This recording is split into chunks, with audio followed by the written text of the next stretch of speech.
Specifically, on January 15th, 2026, proper notice was sent to the newspapers of record, filed with the municipal clerk in the township of Bridgewater, and posted on the municipal bulletin board.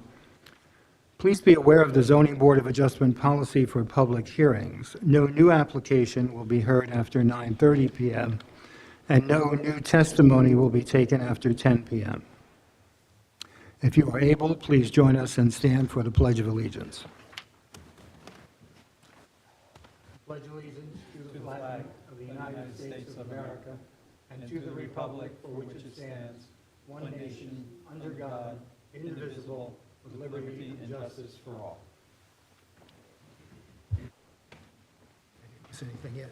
Nope, good. And Nancy, would you please do the roll call for us? Chairman Kulak. Here. Mr. Weidl. Here. Mrs. Amin. Here. Mr. Franco. Here. Mr. Fresco. Here. Ms. Henderson Rose. Mr. Gajewski. Ms. Wiseman. Here. Mr. Vesio. Here. Mr. Colucci. Here. Mr. Mignella. Here. Mr. Aller. Here. Mr. Burr. Here. Ms. Sarmat. Here. You have a quorum. You can proceed. Thank you very much. At this time, I just want to open the meeting to members of the public who would like to address this board on any matter, on any matter that's not already on today's agenda. So if you would like to address us, please step to the podium, state your name and address. Seeing no one, we'll close that section of today's meeting. We have no minutes, Nancy? Not this evening. Okay. Resolutions? The only resolutions we have are the designation of the 2026 electronic news sources, which is in your packet, and the appointment of our traffic engineer. I make a motion to approve the resolutions. Do we need to approve them? Yes. Yeah. Okay, I make a motion. So Mrs. Amin is making a motion to approve the resolutions. Mr. Widley is second We need a separate roll call vote for those resolutions. for each one? Yes, please. Okay. So then, first on our list will be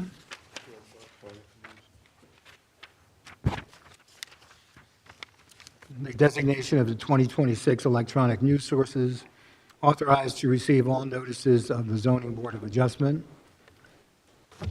Yes. Mrs. Amin is making the motion. Mr. Widley is the second. And we're going to have a roll call vote. Chairman Kulak. Yes. Mr. Weidley. Yes. Mrs. Amin. Yes. Mr. Franco. Yes. Mr. Fresco. Yes. Ms. Wiseman. Yes. Mr. Vesio. Yes. Mr. Colucci. Yes. Mr. Mignella. Yes. Okay, our next resolution is appointing Maurice Rashad, P.E., as the Zoning Board of Adjustment traffic engineer. May I have a motion to approve Mr. Rashad? I move. Mr. Widley has made the motion. I have a second. Second. Mrs. Amin is the second. Nancy? Excuse me. Chairman Kulak. Yes. Mr. Widley. Yes. Mrs. Amin. Yes. Mr. Franco. Yes. Mr. Fresco. Yes. Ms. Wiseman. Yes. Mr. Vesio. Yes. Mr. Colucci. Yes. Mr. Mignella. Yes.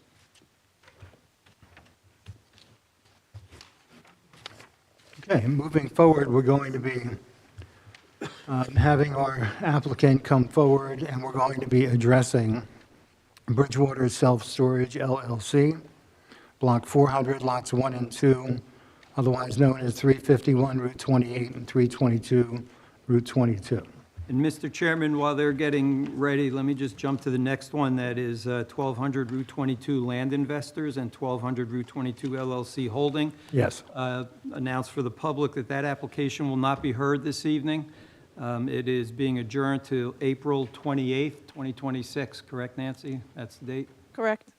It'll be heard at 7 PM on April 28th, 2026 in this room. There'll be no further notices from the applicant. Okay. Thank you. Good evening, Mr. Chairman, members of the board. Matthew Capizzi on behalf of the applicant. As the chairman noted, this is a project site that concerns 2 lots within Bridgewater, Block 400, Lots 1 and 2, 351 Route 28 and 322 Route 22. This is an application that seeks to consolidate these 2 existing commercial building lots into 1 new building lot, remove all the existing improvements on the property, which essentially include the Tectonic building and the Kaiser Farm property, just for ease of reference, and to construct on the consolidated building lot a new self-storage facility and associated parking field. The application was before the board on 2 prior occasions, March 25th and July 8th of 2025, and we're back before you this evening discussing a submittal that was made to the board on October, just want to get the exact date.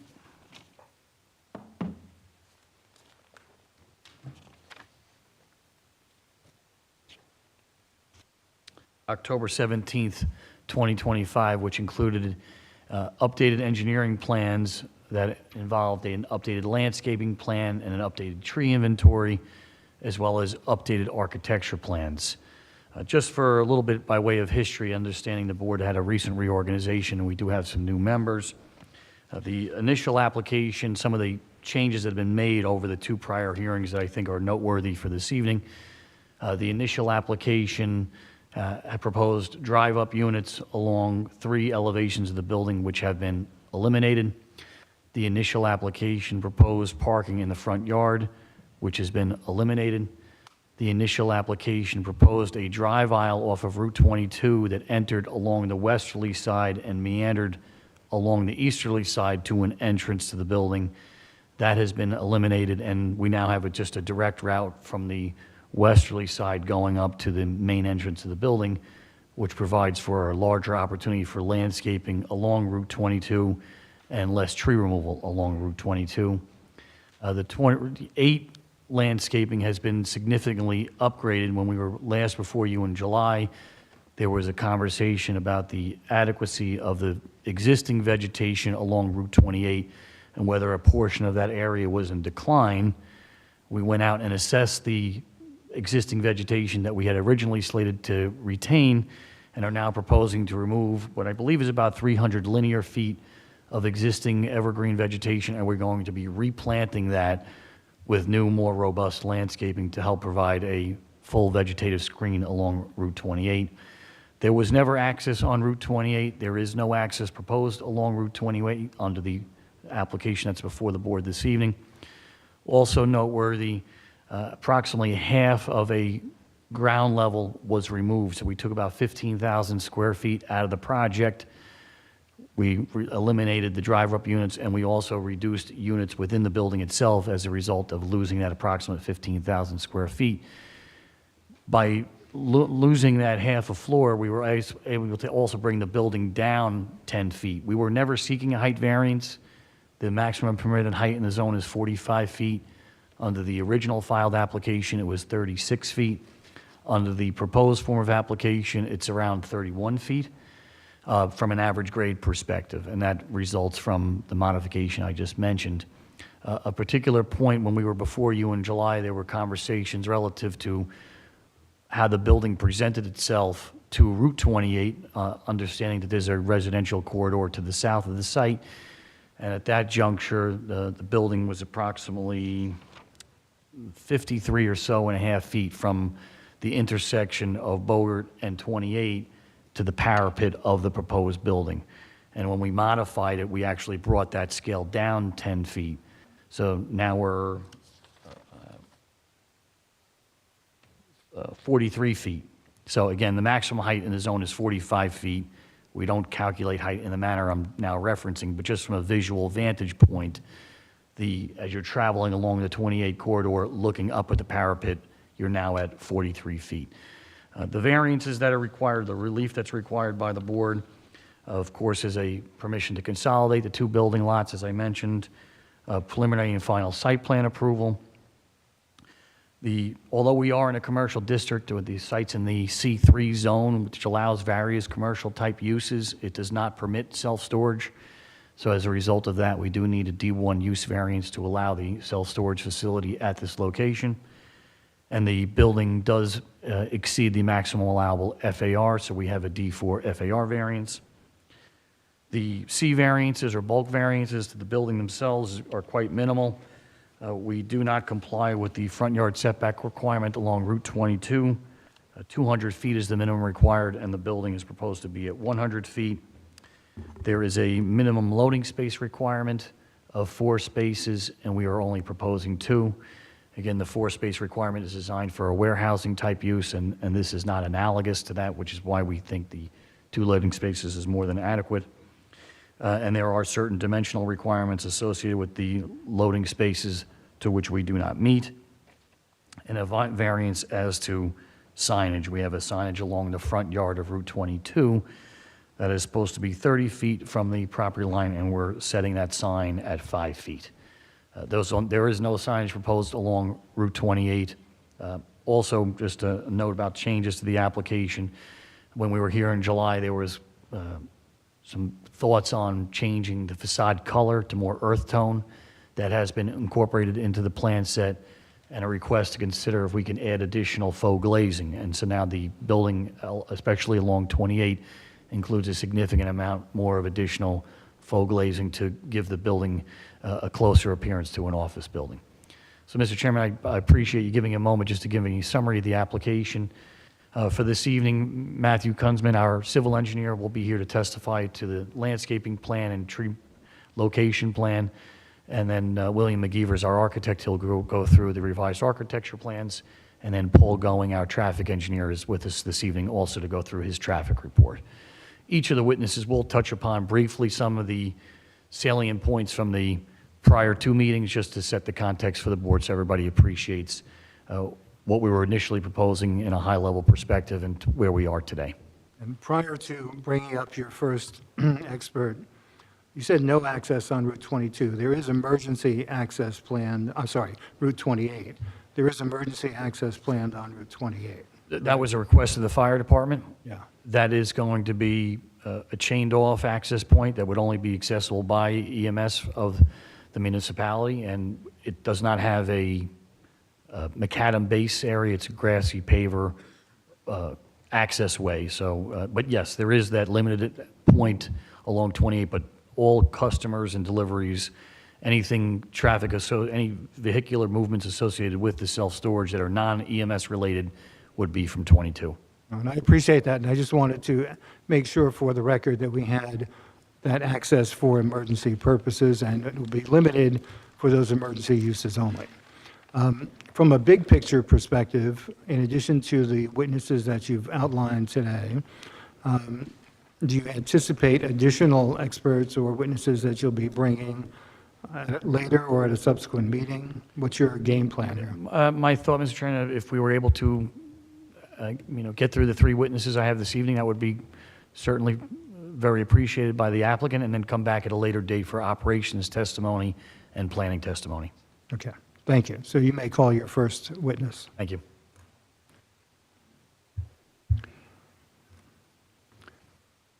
And Rich, do we have to swear him in again, find out who he Oh, is? yes. Get comfortable. Ready? Would you raise your right hand, please? Do you solemnly swear that the testimony you will give to this board will be the truth, the whole truth, and nothing but the truth, so help you God? I do. And for the record, your name, spell your last name, please. Matthew Kunzman, Kunsman. Okay. So I am a senior project manager at Bowler, located in Warren, New Jersey, and I oversaw preparing the site civil plans. Matthew, your license is still in good standing? Yes, it is. And I know this board had previously accepted you as an expert in the field of civil engineering. Anything changed with regard to your credentials? No. Thank you. Thank you. Thank you. Matthew, I had mentioned the two updated sheets from your office. Before we jump into those, or if you want to use the landscaping plan as a reference point, just to kind of reorient the board to the site and some of the particulars. Sure. I'm just going to You're enter going to this. refer to what's just came up on the screen? Yes. Right, so that's not marked as an exhibit yet, is that right? That's correct. Okay, so I think we're up to A9, you agree? That's why I had. Correct. Okay. So A9, and Mr. Kunzman, would you just describe for the record what A9 is, please? Yes, so this is the site layout plan prepared by Bowler. It's dated January 26, 2026. It is a colorized rendering of the site plan that was submitted as part of this application, and it has the landscaping superimposed on this plan as well. And just to orient the board to the site, you have Route 22 along the northern frontage, Route 28 along the southern frontage of the site. As mentioned before, there is the one access point into the site, and so you have the driveway off Route 22. It is a right-in, right-out driveway. That is the only driveway and access for customers and employees to utilize.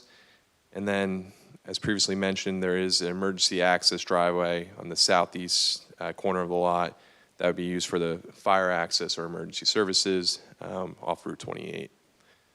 If I may interrupt you for just a moment, and for the benefit of the public and the board members themselves, we have reorganized, we have some new board members, some of us are in new roles, so there may be times where we're going to interrupt your testimony. Just for clarity, ask a question, and the board is free to do that. Later, we'll invite the public to ask questions specific to your testimony and limited to your testimony, but that will be after you've concluded your presentation. Understood. Thank you.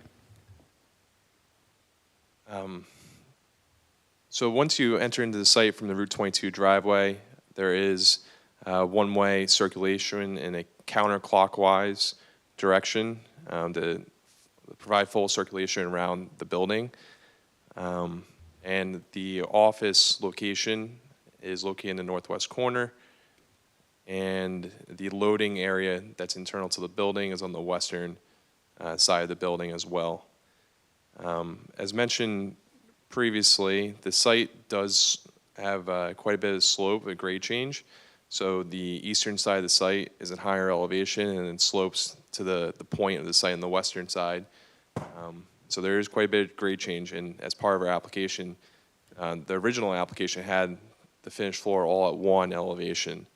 Now, what we did since then, which was previously submitted and testified to, we split the elevations of the building, so there's two finished floors. There's a finished floor on the right side of the building and on the left side, which has a differential of approximately 10 feet. So we're able to lower that grade or the appeared building height for the structure. So that which appears on the right side of our screen is usable space, or is just there to hold up the other two floors, so to speak? So on the ground floor, on the western side, you wouldn't be able to access this eastern side of the building, but I'll let our architect touch on some of those more. Great. We do have a cross-section, Mr. Chairman, that illustrates how the various floors are utilized, and I think it may be best to have the architect speak to that. That'd be great. Thank you. We do provide parking as well. That's complying with the amount of parking spaces required, with the EV space and the ADA space to meet the state codes as well. On the western side of the site, we have a above-ground basin to manage the stormwater for the site, so we comply with the stormwater criteria from the state. And I believe those are most of the highlights. Do you want me to hit on anything You else? could just give us the offsets of the building, just let us know where we're meeting the required setback and where we deviate. Sure. So we are compliant with most of the setbacks from the bulk perspective. However, there is a setback of 200 feet required from Route 22, where we're only proposing, I believe it's 100 feet. Let me just double check.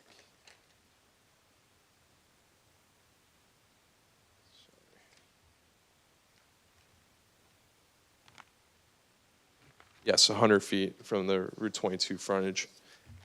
As you can see, the property line along Route 22 is set back pretty far from the shoulder and the travel lane, so that makes that setback that much more challenging with this lot shape to be able to develop this piece of property. Everything else is conforming, Matt? Yes. As far as the building is concerned? Yes, besides the FAR. But as far as all the setbacks are being met with the exception of the setback along 22? Correct. As far as the building height, I know you just mentioned about some of the grade modifications. Can you tell us what the average building height is and how the building height compares itself to the intersection of along Route 28? Sure. So the approximate grade elevation at the intersection of Route 28 and Bogart, which is towards the center of our frontage on Route 28, where I'm pointing on the screen, that elevation is approximately grade 128.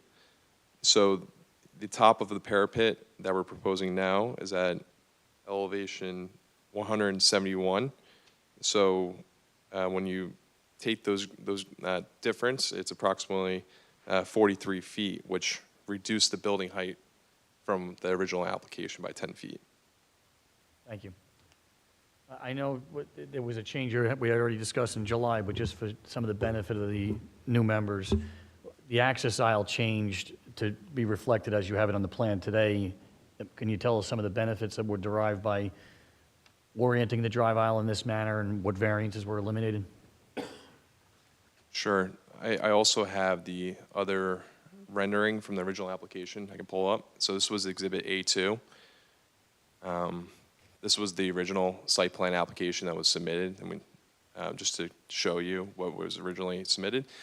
So you can see we did keep the Route 22 driveway in the same location, and previously, when entering the site, to make up the grade difference from Route 22 to the site, it wrapped around the front and then came up in. So there was a lot more impervious coverage that was associated with this, and by reducing the building height and trying to maintain the existing grade on site, we were able to eliminate a great deal of impervious coverage. The parking stalls that were in the front yard, they've also been eliminated, correct? That's correct as well. So we eliminated the variance of these 4 parking spaces located in the front yard along Route 22. Thank you. And since we were last before the board in July to today, can you tell us some of the homework that you've done in the updated plan submission? Sure. So just referring back to Exhibit A9.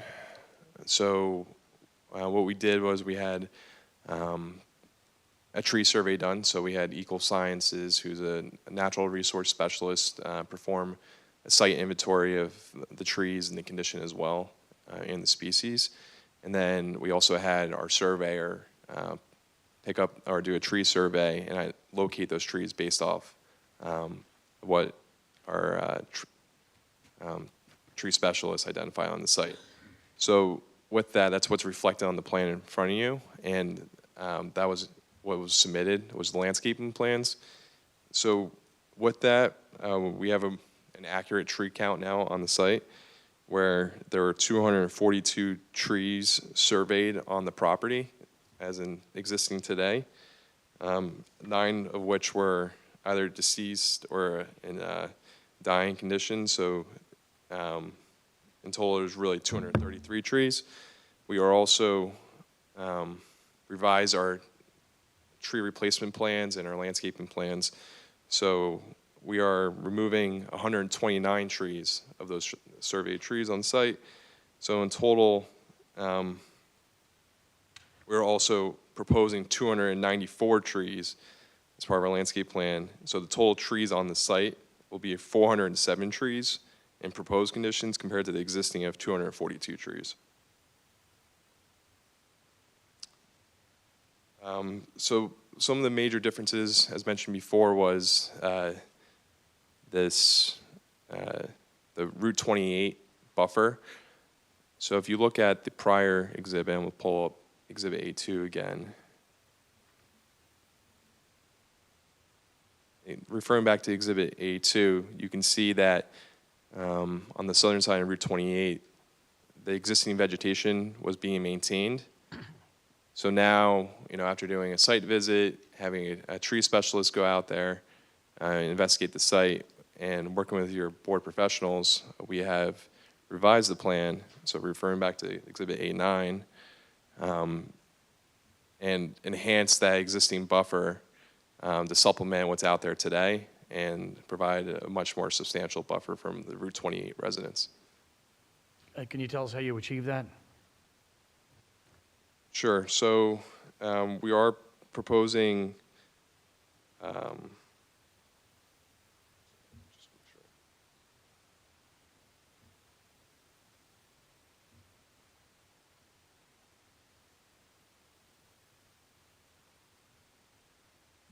Just go back to my plan. Sure, the correct numbers.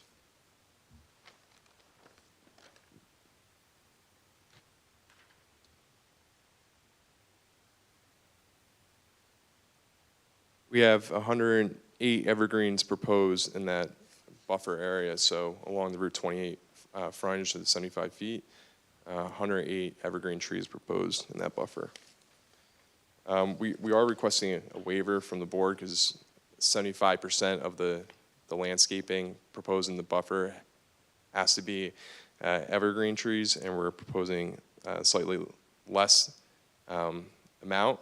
And the reasoning is because we want to maintain the existing vegetation, and planting too many evergreens would be competing, and it'd be slower for those trees to be able to establish, because they'd be competing for water, sunlight, and stuff like that, so they wouldn't grow as quickly. So providing the double row of the evergreens would provide a buffer that would grow at a better rate. The 108 plantings that you just mentioned, those are new since July of 25? Correct.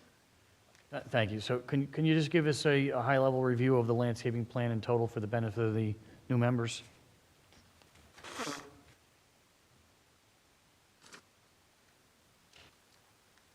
Sure. Just 1 second.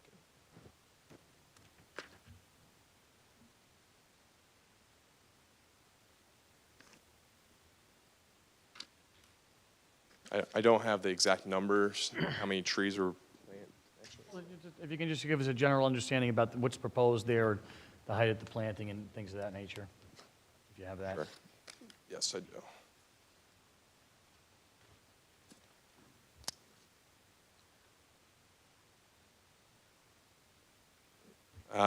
They're types of evergreen trees, so we have cypress, Norway spruce, Douglas fir. They have a moderate growth rate.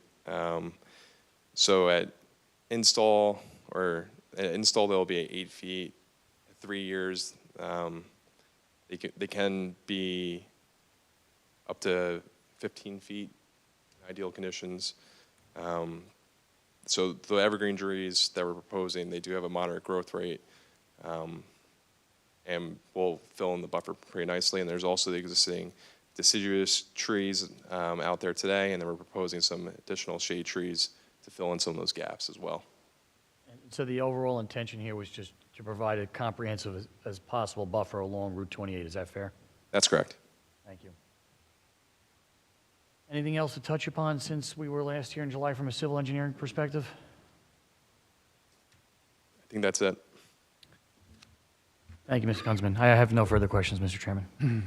Let me open the board to questions of our professional, Mr. Kunzman. If anybody, well, I should go to the professionals first, I think.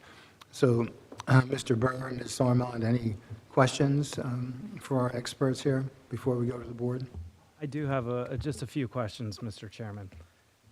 Matt, a few of my questions may be repetitive from prior hearings, but I just want to make sure with the revised plans, nothing's changed.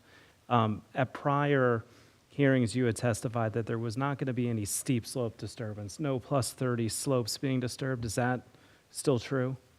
Correct. Okay. And I think we heard earlier tonight about the emergency access driveway off of 28 coming up to the site being only for emergency purposes, no public access. and that entrance is going to be gated or chained off, right? Correct. It'll be gated or chained off at both sides, one from the site side and one on the Route 28 side. Okay. And then I recall there being at the July hearing a question about the driveway aisles and circulation, and you guys were going to attempt to reach out to the fire marshal and get his additional comments on the revised plans that were submitted, I think, back in July. Do you know if that ever took place? I know the fire department did issue an updated letter. What was the date of that? Give me 1 second.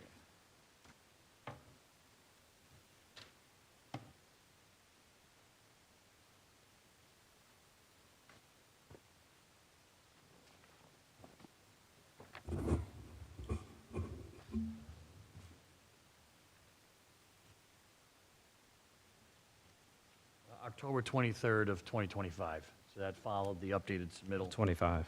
Yeah, and that was essentially just confirming that their requests for fire hydrants and so forth had been incorporated into the plan set. Okay, good. Good. From a stormwater perspective, I know that you guys had made a number of revisions to the plans in the latest plan set and addressed many of our stormwater comments. The only thing I wanted to ask you was, as a condition of approval, you guys have asked for the stormwater O&M, the operation and maintenance manual, to be submitted. I want to make sure that as part of that condition, that you would also agree to an annual certification being submitted at the end of every year, the beginning of every year, that the stormwater facilities are being maintained. Is that something that you would agree to? That's fine. Probably more of a question for you, Matt. Okay. And then landscape-wise, you had mentioned about the waiver, I think the waiver from 75% of the buffer plantings being evergreens, but you didn't say what percentage you're actually proposing. Do you have that number? If it's not 75, what is it?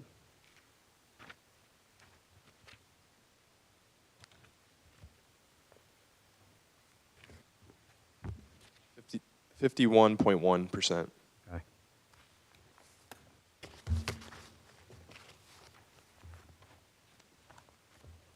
And then just out of curiosity, you had mentioned some of the different plantings that are now being proposed.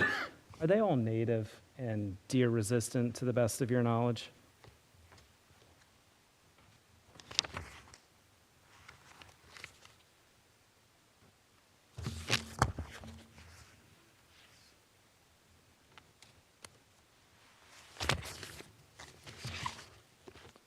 If they're not native, well, we can revise a native, and I don't believe Norway spruce is native, so Okay. And deer resistant as well, but you'll take a look at that if Yes. they aren't? Okay. Very good. That's all I have, Mr. Chairman. Thank you. Thank you. Sorry, Matt. Thank you, Mr. Chairman.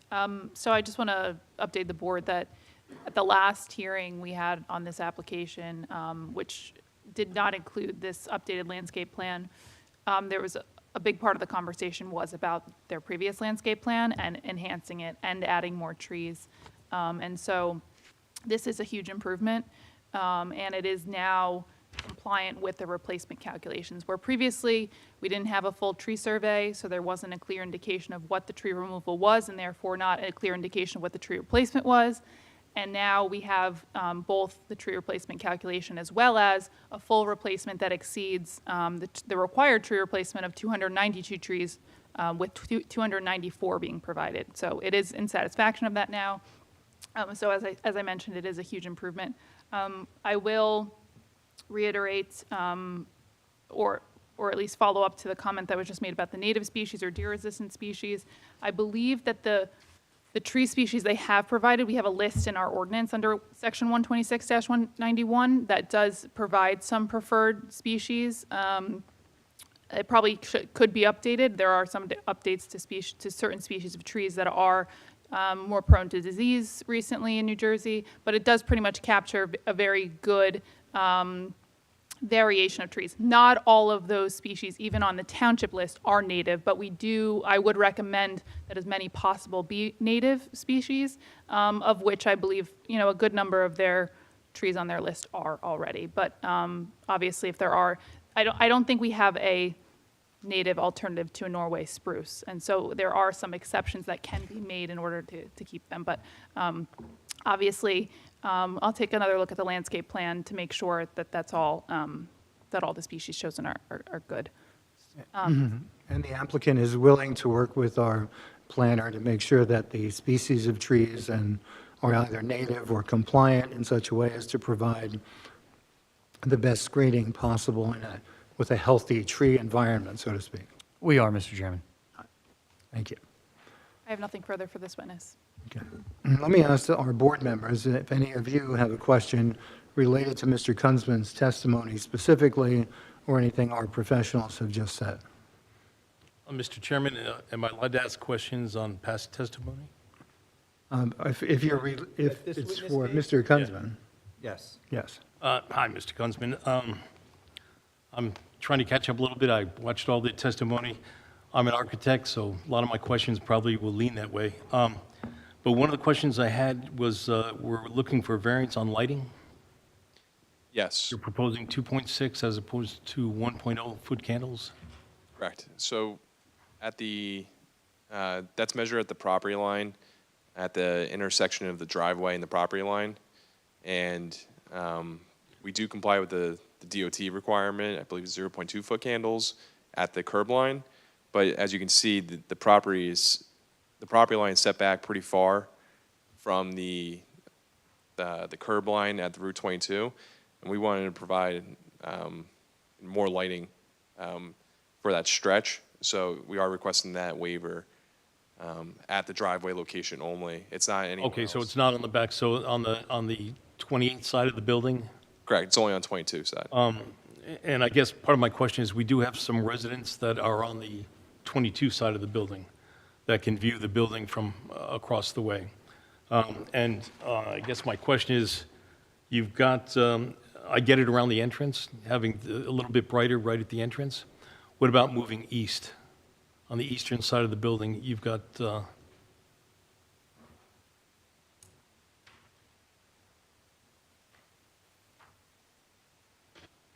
Lighting plan. yeah, I get it right where you have the tower.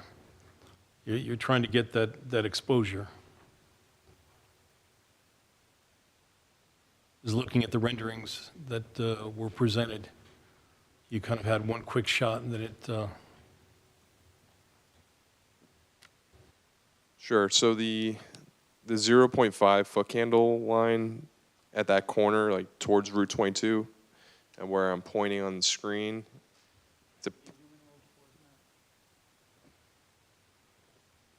it's approximately 10 feet behind the curb, probably right behind the mulch, so it would be 0.5 foot candles. And at the property line, along Route 22, it's 0 foot candles. okay, so where would the 2.6 be?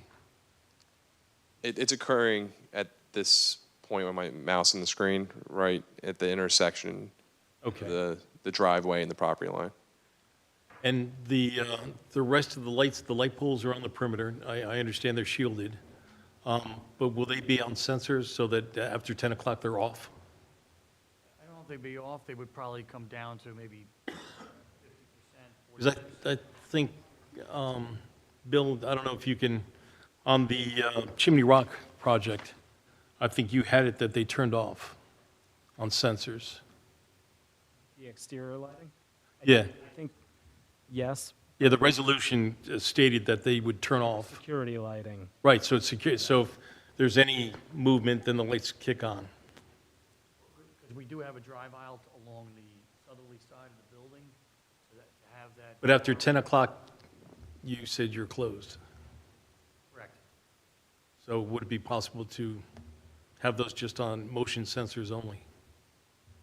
Something to consider, I mean, the lights are shielded and we've prepared the cameras now, it's just security purposes. They are, but the reflection on the building still makes the building very visible to the residents. Understood. Okay. And then I'm just going to ask you another question. It's probably more towards the architectural question, but because you're the keeper of the grades. Bogart is, I think you said in testimony that that was elevation 128? Yes, Okay, and the top of our building is 171. And so for 128, I think there was a question of a resident, if I'm on my second floor, which would be 15 feet, so 143 feet would be the visibility. And I don't know if the architect was going to do a rendering to address that? We didn't analyze that. Okay, oh, there was testimony. It was a discussion point during that hearing, but it's just, it's not practical for us to assess. Okay. All right, I think that's all I really have for this. Okay, thank you. Any other members of our board who would like to pose a question to Mr. Kunzman regarding his testimony? Sure, Chairman. I understand you've lowered the building 10 feet. You have a partial ground floor now to accommodate that. In terms of sort of site disturbance, from the previous plan, what changes have there been? Have we kind of respected the natural grade more? Or are we bringing fill in? Are we bringing more soil out of the site? Could you just talk about that a little bit? sure. So from the original application, we will be reducing less impervious coverage on the site.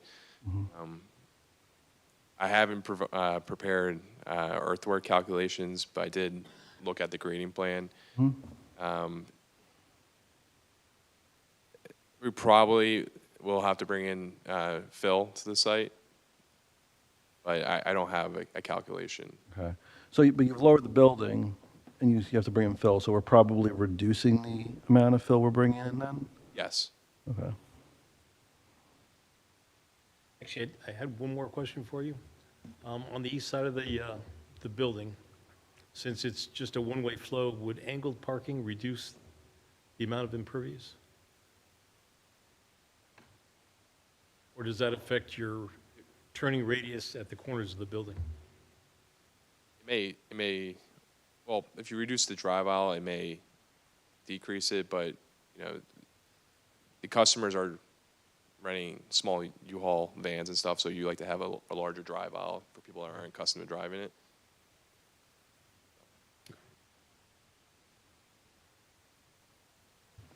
Thank you. Any additional questions from the board? I have a question. I don't know if this is appropriate for, Just make sure that you're speaking into the microphone, that it's turned on, please. I have a question. I don't know if it's appropriate for the engineer, but I've heard about trees and lighting and driveways and parking spaces. And that all assumes that we're going to grant the variance from the C to the D. Who can tell me why this use is particularly suited for this site to grant that variance? We will have planning testimony, sir, at a subsequent hearing.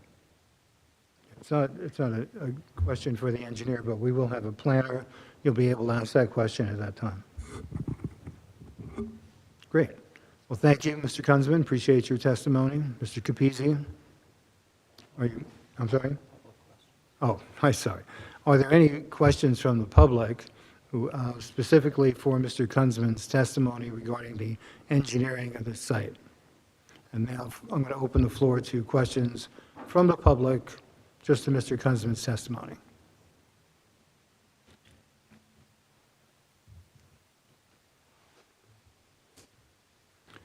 Please state your name, your address, and also, is there a sign-in sheet there in front of you? There is. Great. Would you do that as well, please? I don't think you can do it all at the same time, so take your time.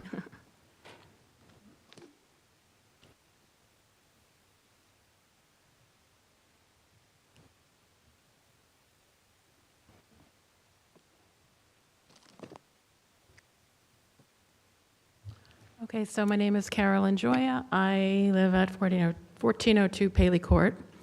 And the question I have specifically for Mr. Kunzman is regarding the egress and ingress lane, and what type of slope is that, and how would you accommodate for ice, black ice, that kind of thing as you're heading towards Route 22. And we're obviously in the situation right now, so it comes to mind. Has any thought been given to that? Is there anything you can propose? Sure, so, let me just double check.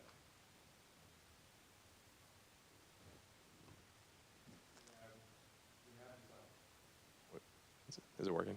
I don't know. We have designed, there we go. We have designed the site to meet industry standards for slopes. The slope of the driveway is approximately 5% grade change, which is pretty standard for most commercial developments. So no risk to slide into Route 22 by accident, okay. Can't say that there's no risk, like if someone's car tires are bald, they can slide, but it's not anything out of the atypical for a site like this to be designed with the slope of the driveway. And perhaps the owners would extra salt, extra care. Keep that in mind. Okay, and then the only other thing regarding his testimony has to do with the image on the screen. I love the green part, but there's some gray and parts that are closer to 22. I guess that's considered natural vegetation. Is that in any way obstructing views, or have you incorporated that into your planning purposes for the oncoming traffic on 22 there? Is there anything that can be done about that area, or is that a risk or a hazard? All right, so just for clarity's sake, you're talking about the space between Route 22 and the property line as it's depicted on this drawing? 22 to the left, the gray brush. Right, Yeah. okay. That, I don't know that they own that, but I mean, would that be considered something to consider? So we have met with the DOT who owns that piece of the frontage. We had a pre-application with them. Our traffic consultants here can speak more to that. But we are required to provide line of sights that allow for cars to be able to enter the highway without people braking or slamming on their brakes and so on. So that has been considered as part of this design, though. Okay, that's all I have for him. The rest are for my traffic guy. Thank you. Thank you.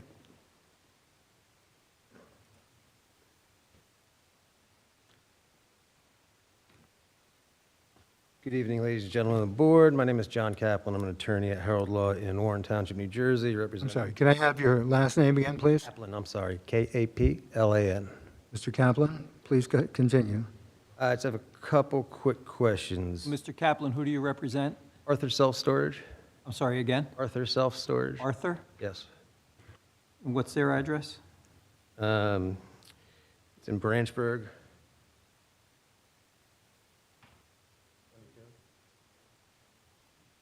3421 Route 22. And that's Branchburg, yes? Correct. I just want, Oh, wait, I'm sorry. Hold on, let me just get that.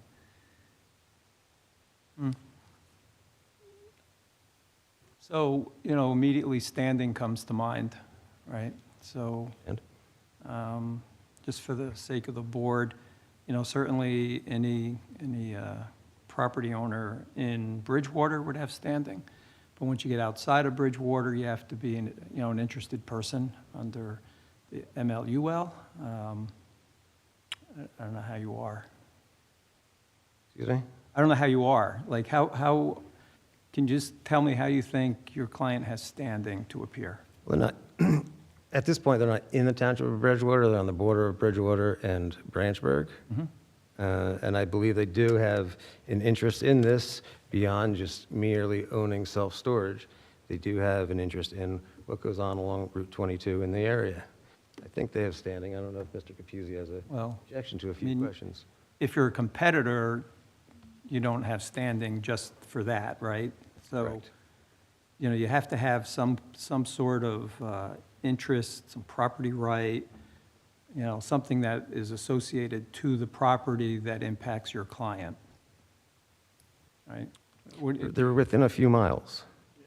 Yeah, Mr. Aller, certainly it's the applicant's position that this particular commercial business owner engaged in the business of self-storage does not have standing to participate as an interested party. Their site is 3 miles down the road in another municipality, and beyond being a business competitor, they have no interests that are different than the general public on this application. So I'd like to hear Mr. Kaplan give some specifics on why he thinks his client's right to use and enjoy property would somehow be impacted by this application in a way other than economic. Certainly, any traffic and any stormwater along Route 22 can be an issue. There can be a number of other issues outside of mere competition to grant standing. And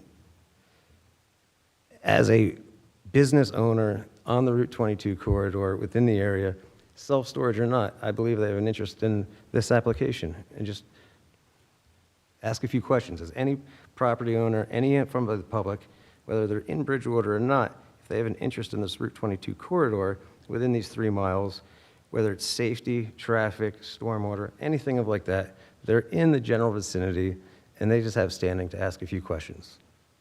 Yeah, I'm not convinced they have standing, but I think for purposes of just, erring on the side of caution, Matt, I'm going to let him proceed. I'd appreciate if the board would at least understand a little bit about Mr. Kaplan's client's operations and what's motivating them to be here this evening. I think the applicant's entitled to understand what kind of facility they're operating, how many units they have, what their vacancy rate is, if any. I understand that they provide outdoor storage, which this applicant doesn't. There are things that are occurring at the Arthur Self-Storage that are not proposed by this particular applicant. So certainly don't want to chew up a lot of time on the proceedings relative to what's happening in Arthur Self-Storage, but I think it's important for the record for Mr. Kaplan to expound a little further on Arthur's business and why he believes it would be impacted by this application. Concerns of traffic and stormwater are not particular to Arthur's storage or affecting the general public. We've heard, and rightfully so, paid particular attention to the residents of Bridgewater because they, for example, can look upon the site from a residential standpoint being on the southerly side of Route 28. So certainly respect that position. This is something much different. I'm not convinced he has standing, but it sounds like he does pass the site regularly. He's within 3 miles on the same road, right? Correct. Yeah. Is he, in what direction? In Branchburg. All right, so, I'm sorry, I didn't hear what you said. He's in Branchburg. In Branchburg. So you're west of the site Correct. by approximately how many miles? 3 miles. 3 miles? Continue, Richard, I'm sorry. right, so I want to move this along a little bit. I understand, look, I would say the question of whether they have standing, I'm going to just put that aside for now. I'd like them to proceed. I just want this to move a little quicker here. No issue with the board Yeah. continuing over my objection. Understood. Right? All right. Go ahead. I just wanted to clarify 2 things. The evergreen trees, was the testimony that they were going to grow 7 to 8 feet in 3 years? Did we hear that correctly? No, I said they're installed at 8 feet. I'm sorry. Install height will be 8 feet. And how many inches will they grow a year? Approximately? They have a moderate growth rate. They can grow a 1.5 feet to 2 feet. And a quick question about the ratio of deciduous to evergreen. I know you're not getting into planning testimony, you're not a planner. Is there an engineering reason why you cannot meet the 75%? When discussing with the residents and the prior hearings, the idea was to maintain some of the existing trees, which are mature trees. So to meet that, we would have to disturb their roots, which would likely kill a lot of the mature trees on site, causing more disturbance.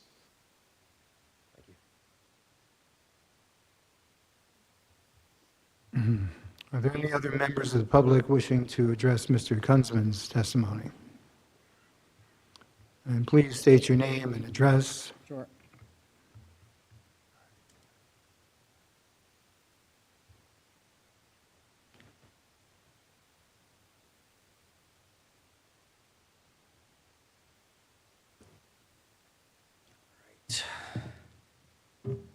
Good evening, board members. My name is Inderpreet Banga. I live at 376 State Route 28, Bridgewater, New Jersey. Right. It's Inderpreet. Last name is Banga, Banga. Just here to question the engineering testimony regarding the proposed D1 variance. As you know, our neighborhood is defined by its natural topography and residential character, both of which are threatened by this application. So I do represent Bridgewater Residents United, which is a constituency of over 150 members in the Bogart community, and therefore I will be asking several different questions on behalf of my constituents. I know typically it's a few questions. It's okay. And you represent this group as part of sort of a membership group that you formed, In Bridgewater, but it's not a legal entity, nor are you acting in the capacity of an attorney? correct. Okay, thank you. You may It's proceed. membership-based on the community. I would ask Mr. Chairman that Mr. Banga supply the board with a list of the people within the group so we avoid duplication under the public comment period. It's a fair request. That's fine. And they can be, as long as they're relevant, as many as he wishes to ask. Just to avoid someone else asking the same question, I would like a list of the people that are part of his group. Would you be willing to provide that list? I'd have to check with the membership to make sure that they're okay with that. But based on who's here today, I don't think that that's going to be an issue, Mr. Capuzzi. Very good, thank you. So I'm going to reference alternate landscape plan L101 revision 4. Mr. Kunzman, the revised landscape plan is labeled for exhibit purposes only. Can you testify to the exact number of mature trees removed from the existing wooded buffer between this 3-story building and the residence on Bogart Drive and Kaiser Lane? The exact number of mature trees.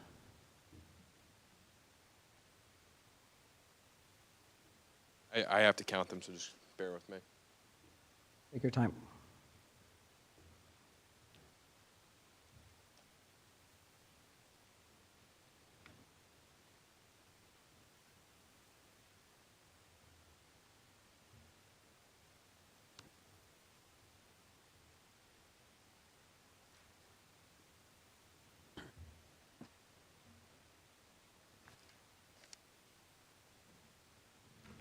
Within the 75-foot buffer, it's approximately 39 trees 39 trees. will be removed. Those are regulated trees.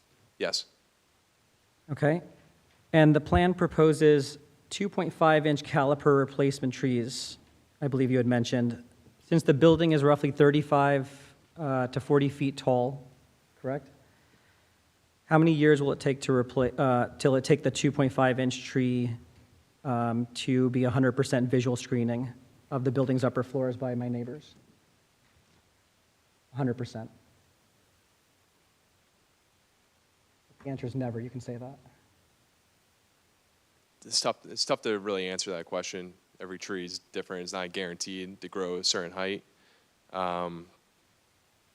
Just answer the Might- question. Will it 100% visual screening Well, neighbors I- coming from Bogart Ave? There's no obligation to do that. yeah, and I can't say yes because I'm sure if you move over a foot in one direction, you might see it at an angle. It's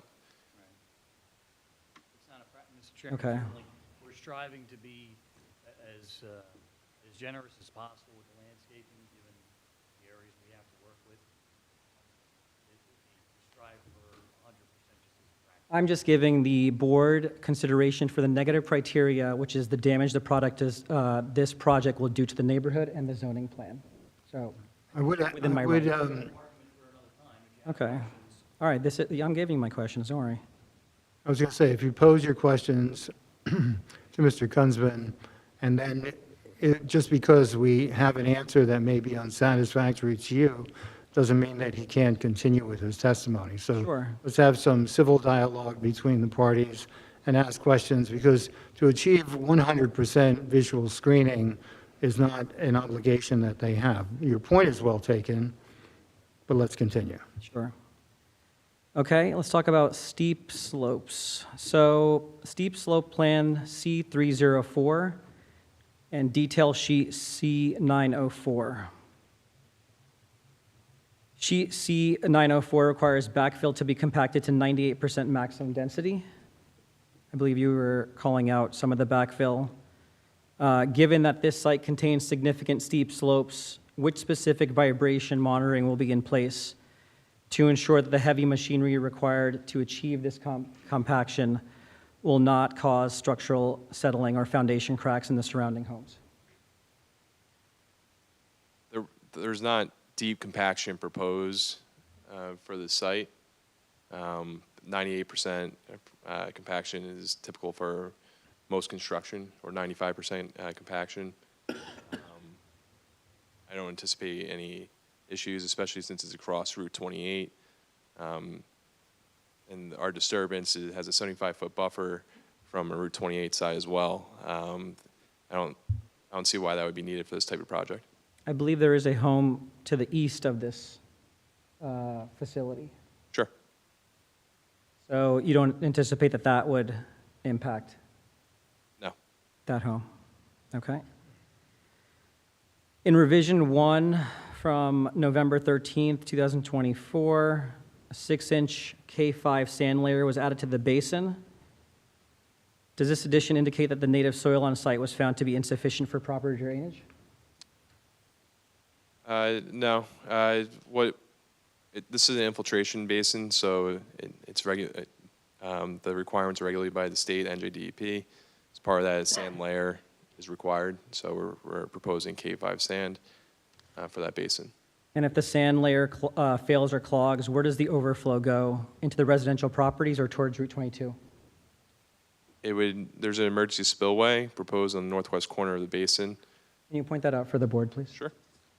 And it would spill into where it's going today. There's a stream along the western corner of the property. So it would maintain existing drainage characteristics. And as far as maintenance, as you heard previously, we're going to be agreeing to supplying an O&M manual for annual maintenance. Okay, thank you. So demolition plan C201 requires, I think there was a note of a monitoring well on site. Can you clarify for the board what that well was monitoring? Was there previous contamination on the site or a no further action letter issued by the DEP? Can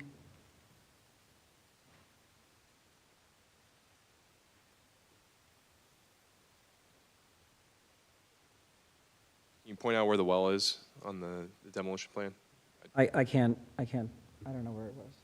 I'm just referring back to the document. To my understanding, I mean, we did supply an EIS, environmental impact statement. There was nothing that was found.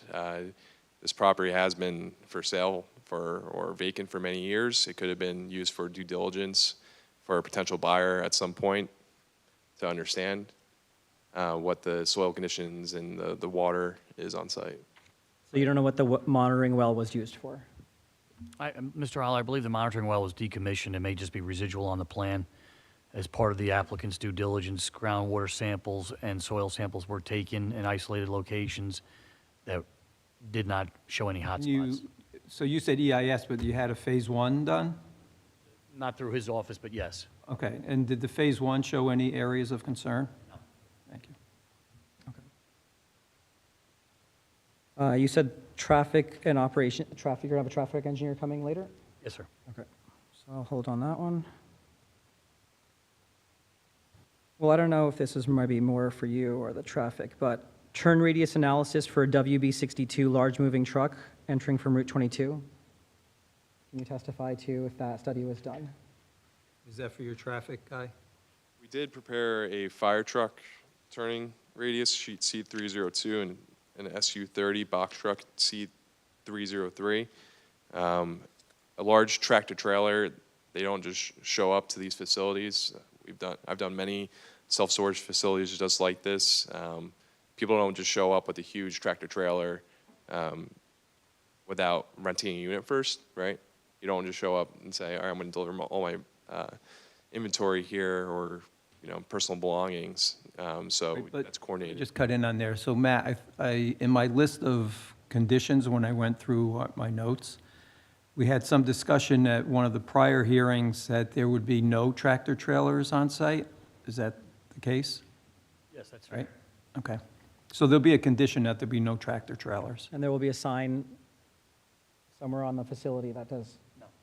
Then how will you be able to monitor that and, When they call to say a tractor trailer is coming, they'll be turned away. okay, thank you. Okay, Mr. Kunzman, as an engineer, you are tasked with fitting a use into a space. Is there any technical reason why a 5.4 acre site cannot be developed into a permitted C3 use that would not require a D1 use variance and would provide more value to the Bridgewater tax base than a passive storage facility? Mr. Holler, I'm going to defer that question to my planner. Yeah, it's a planning question. Okay, that's all I have. Thank you. Thank you. Members of the public wishing to question Mr. Kunzman? Seeing none, let's close that portion. And Mr. Capizzi, Mr. Chairman, you mind if we just take a quick 2-minute recess? please. I appreciate it. Do you want a formal recess, or you just want a little? Well, let's make it a little longer than that, and we're going to recess for, let's call it 7 minutes. How's that?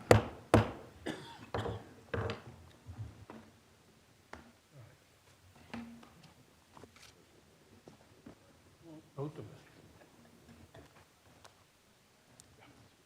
I guess if we wait long enough, the clock will be accurate again. I looked up and I said, it can't possibly.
And Nancy, would you do a roll call, please? Chairman Kulak, Here? Mr. Wiley. Here. Mrs. Amin, Yeah, Mr. Franco. Here. Mr. Fresco. Here. Ms. Wiseman. Here. Mr. Vesio, Here. Mr. Calucci. Here. Mr. Mignella. Here. And all of our board professionals are still here. Very well, Mr. Capizzi? Appreciate the courtesy, Mr. Chairman. Thank Not you. at all. Next witness is William McGeever, our architect. And William, would you spell your last name? Last name is spelled McGeever, M-C-G-E-E, V as in Victor, E-R. And would you stand and raise your right hand, please? Do you solemnly swear that the testimony you will give to this board will be the truth, the whole truth, and nothing but the truth? Yes. Thank you. William, can you remind the board of your qualifications, please? Sure. So I work for Frank Relf Architect, who has been designing self-storage for over 35 years. I graduated RPI in 2015 with a Bachelor's of Architecture, received my licensure in architecture in 2021. My license in New Jersey is in good standing, as well as all the other states that I'm licensed in. Thank you, Mr. Well, McGeever. thank you. Thank you, Mr. Chairman. Mr. McGeever, the plan set that we're going to discuss this evening, could you just tell us the last revision date on that set? The last revision date is December 15th, 2025. For some reason, we're not picking you up on these. Yes, I see that. Let me see what I can figure out in my settings. Hang on.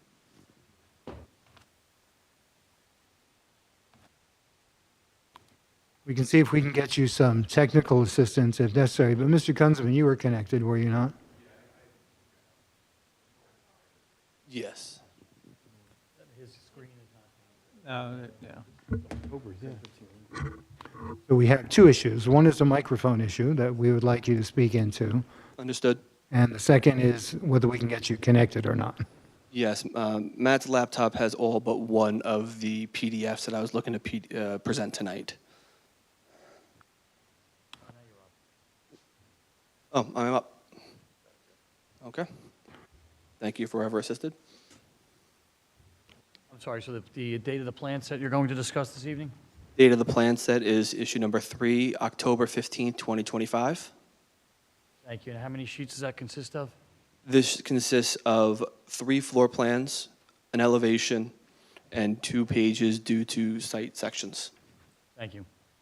As far as the big takeaway from July to today, can you give us a summary of some of the significant changes that you made overall and take us through the amended plan set? Sure. To give a quick synopsis of a previous submission, originally the application was 3 stories of a self-storage facility, which had a building height of about 36.5 feet.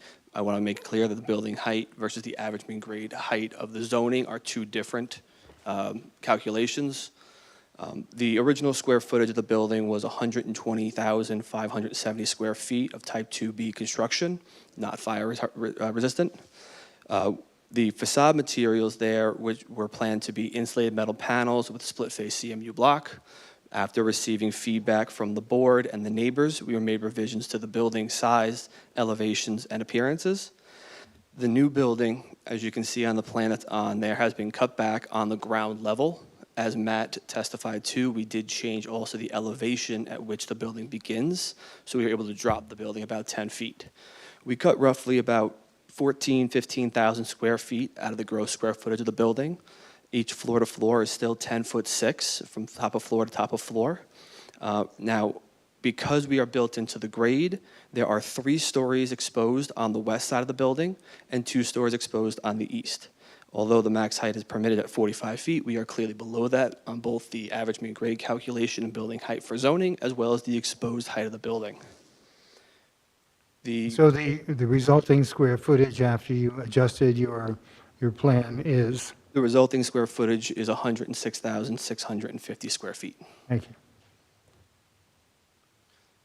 So taking you through the floor plans that I have up on the screen here, you'll see that we took out a good portion of the east side of the ground floor. This level has all of the amenities for the office, the interior loading, break room, restrooms, janitor's closet. This building will be served by 2 egress stairs as well as 2 elevators. This floor plan, you'll see elevator A on the west-hand side here by the drive-in loading area. Elevator B is on the east side, but not going to access this floor as there is no accessible, usable square footage on this level. As I go up one floor, you'll see elevator B here towards the east, southeast corner area, as well as in this area, sorry, get off the screen, there we go. We have the incoming utilities.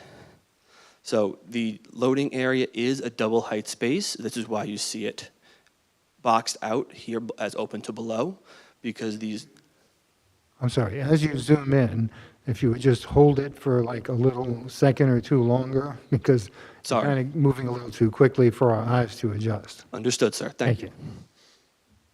So the double height loading space is shown as blocked out on this area is open to below. Otherwise, the entire floor plan is interior self-storage units. Between the original application and this one, we have removed all exterior doors for exterior access storage units. Everything is interior. On the ground floor, there is access on the west side, as Matt had stated. On the first floor here, you'll see that there's access on the east side, which corresponds to the parking that is also on the east of the site. The third floor is more self-storage units.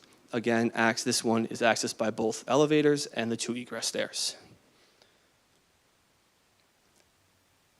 William, if we Could be- could stay with the floor plan for a moment. Can you just tell us your typical ceiling height in a unit? So each unit is usually capped at 8 foot.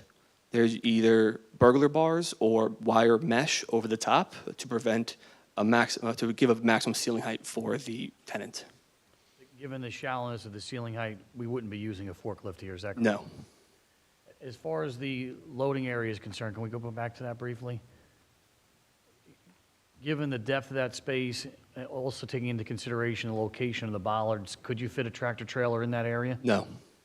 What's the largest vehicle that could be accommodated there? As you can see, the bollards are shown off on the west side of the loading area. They're roughly 5 feet off, so we have 35 feet between the bollards and the front of the loading area to the doors. 30 feet is probably the maximum length you could have in order to have access behind the vehicle to unload it. Thank you, William. So in your prior iteration or drawing, you had, as part of your design, what we were referring to, I think, as exterior roll-up doors, and they've all been eliminated. Yes. And the exterior doors which exist today are simply those to provide access to the interior units, as you were describing in your loading area? Yes, the only other exterior doors would be either to get into the building for the sliding doors, the egress doors, or the office. Very well, thank you. William, as far as our unit count under the modified condition, and I don't know if you recall what we were previously proposing with the roll-ups versus what we have now, if you could just give us that breakout. Previously, we had over 800 storage units, roughly 835. Our proposed count currently is 774 units, all interior. Thank you, sir. The biggest change we had on this was from the exterior elevations. The materials, as I stated before, were originally planned as insulated metal panel and CMU block. We have revised that, and I'm going to zoom in on the west elevation in order to work more with the earth tones that's going to fit into this neighborhood. The adjacent properties are also earth tones, but we also work to give it more of a business office building appearance, which is an approved use in this zone. You'll see on the elevations, as Mr. Chairman mentioned, the overhead doors leading into the loading area. Roughly 60% opaque, blocked with only a few pieces of glass, but above the headlight height of a truck, in order for someone to see that it is occupied or not, so we don't have a jam up at the loading area. But all of the windows you'll see that are sitting up high are faux. There's no light coming out of them. They are simply there as an accent on the building to give that office appearance. Over the office here on the left-hand side of the west elevation, we do have the glazing of the office as well as glazing above, which is typical display. Nobody walks in this area. It is simply showing a visual of a storage door, which is not usable. It is fixed. in order to provide some marketing and advertisement as someone drives by. Looking along the south elevation, which faces the residence, again, it's a few, good number of faux windows. No light penetrates out of these. They do not have any sort of visibility into or out of the building. Neutral tones within the earth family in order to blend in and to stay fixed to what the environment is. And we have made up of eaves, again, an office building material, and brick. We do play with the depth a little bit along Route 22 on the north elevation here, where we do have a little step in play just to give some accent to the building. But again, more of the faux windows.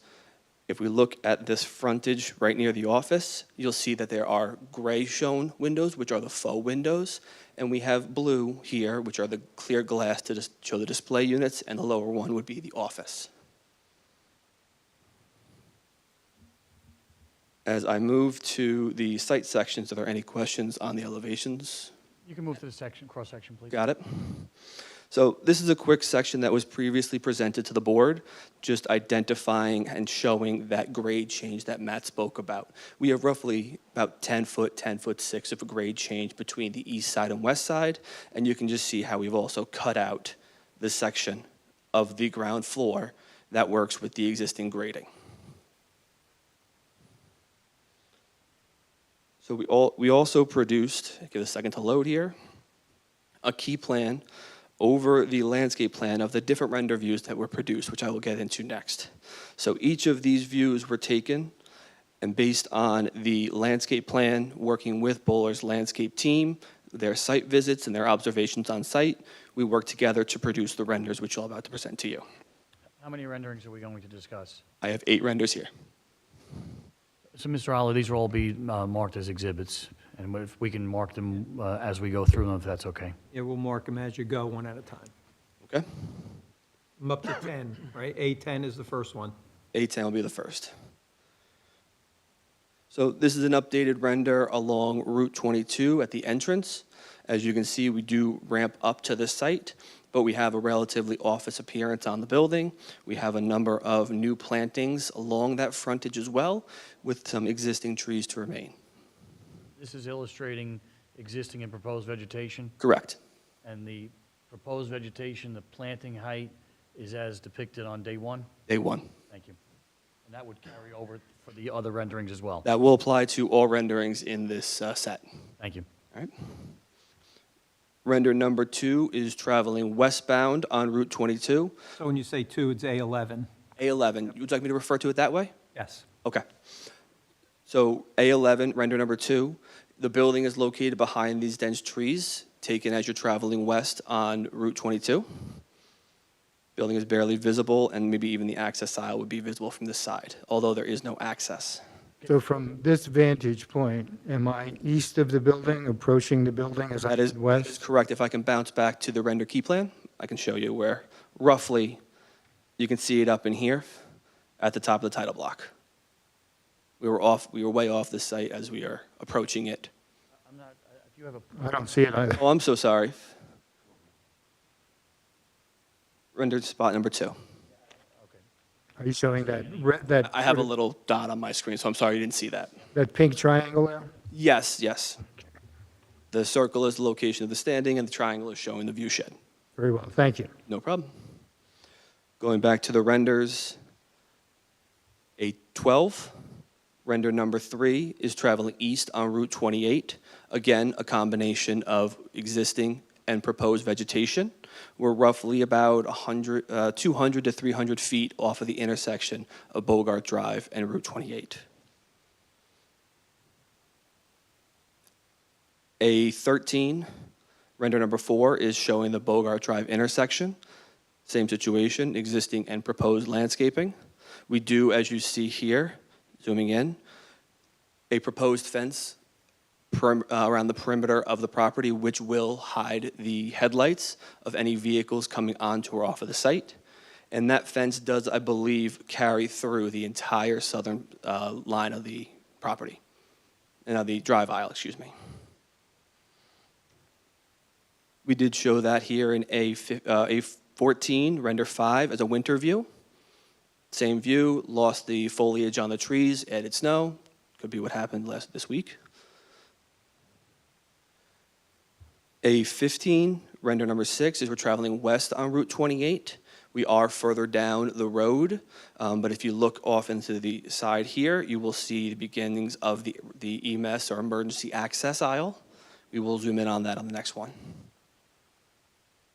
Again, I'm sorry, a winter view here, which is A16, render number 7, same location in a winter view.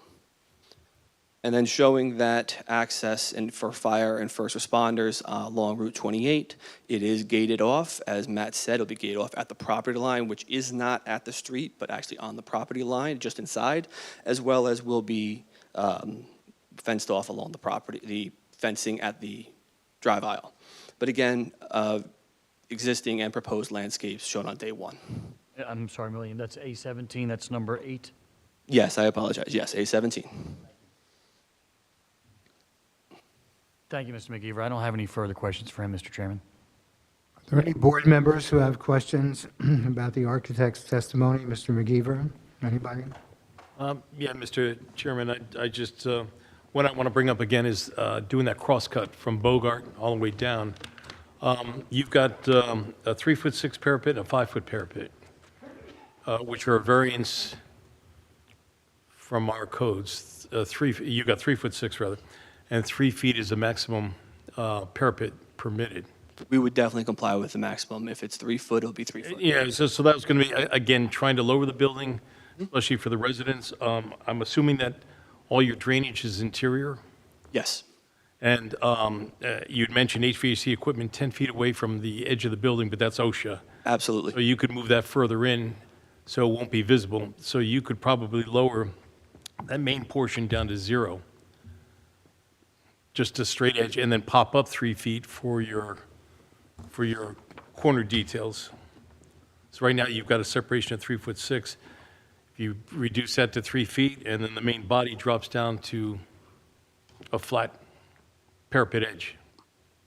Yes, we would have a tapered insulation roof on this that we would need to account for. Code-wise, You can't slope steel because you don't have the ceiling height for sloping steel. if I slope the steel, then it might make the HVAC equipment more visible because the center of the roof would be higher. So in trying to keep the HVAC equipment as So you'd have to take a invisible as look at possible. it. You've got a 5-foot parapet, you drop that down to 3 feet, you're going to have to drop this down to like just a 1'6" parapet then. Again, we can definitely drop the parapet down. I typically like to keep a parapet from a waterproofing perspective, but definitely it could be reduced a little bit. Okay. I think you've done a good job of making it look like an office building. Thank you. I like the fact that you respected the request to make it warm. So I like that consistency. My only other question is, your elevations appear to have wall packs? Yes, wall packs on the building with a downward-facing light. Okay, so I thought we had perimeter lighting poles. Do we still need the wall packs? I would have to coordinate and confirm with Bowler on that. Okay. Previous application had wall packs, and that's typical with self-storage, but I would coordinate with them and make sure it's all And that'll consistent. go back to my question of having the lights go off after 10 o'clock. The other question I was going to bring up was, which I read in the report, was 3,000 Kelvin for the lights. I see no issue complying with that. Okay. All right. I think that's, the faux windows, spandrel glass? So, No, they're typically an ACM panel with aluminum as the frame. okay, so it won't, no light will permeate? Absolutely not. No light through the. That's the only concern. So at night, there won't be any lights to, Absolutely not. Like The an whole eaves would be continuous, and then they would apply on the faux window over the eave system. okay, all right. All right. Great, thank you. Mr. Chairman, just a couple questions, comments. So, I want to just go back to some of the renderings, if we will. I want to, if you can, and I want to, I want to thank you for providing these. Our former colleague, Don Sweeney, was a big fan and a big proponent of these types of renderings. So as a tribute to him, I want to thank you for providing them. And I especially like the fact that you were able to do winter renderings.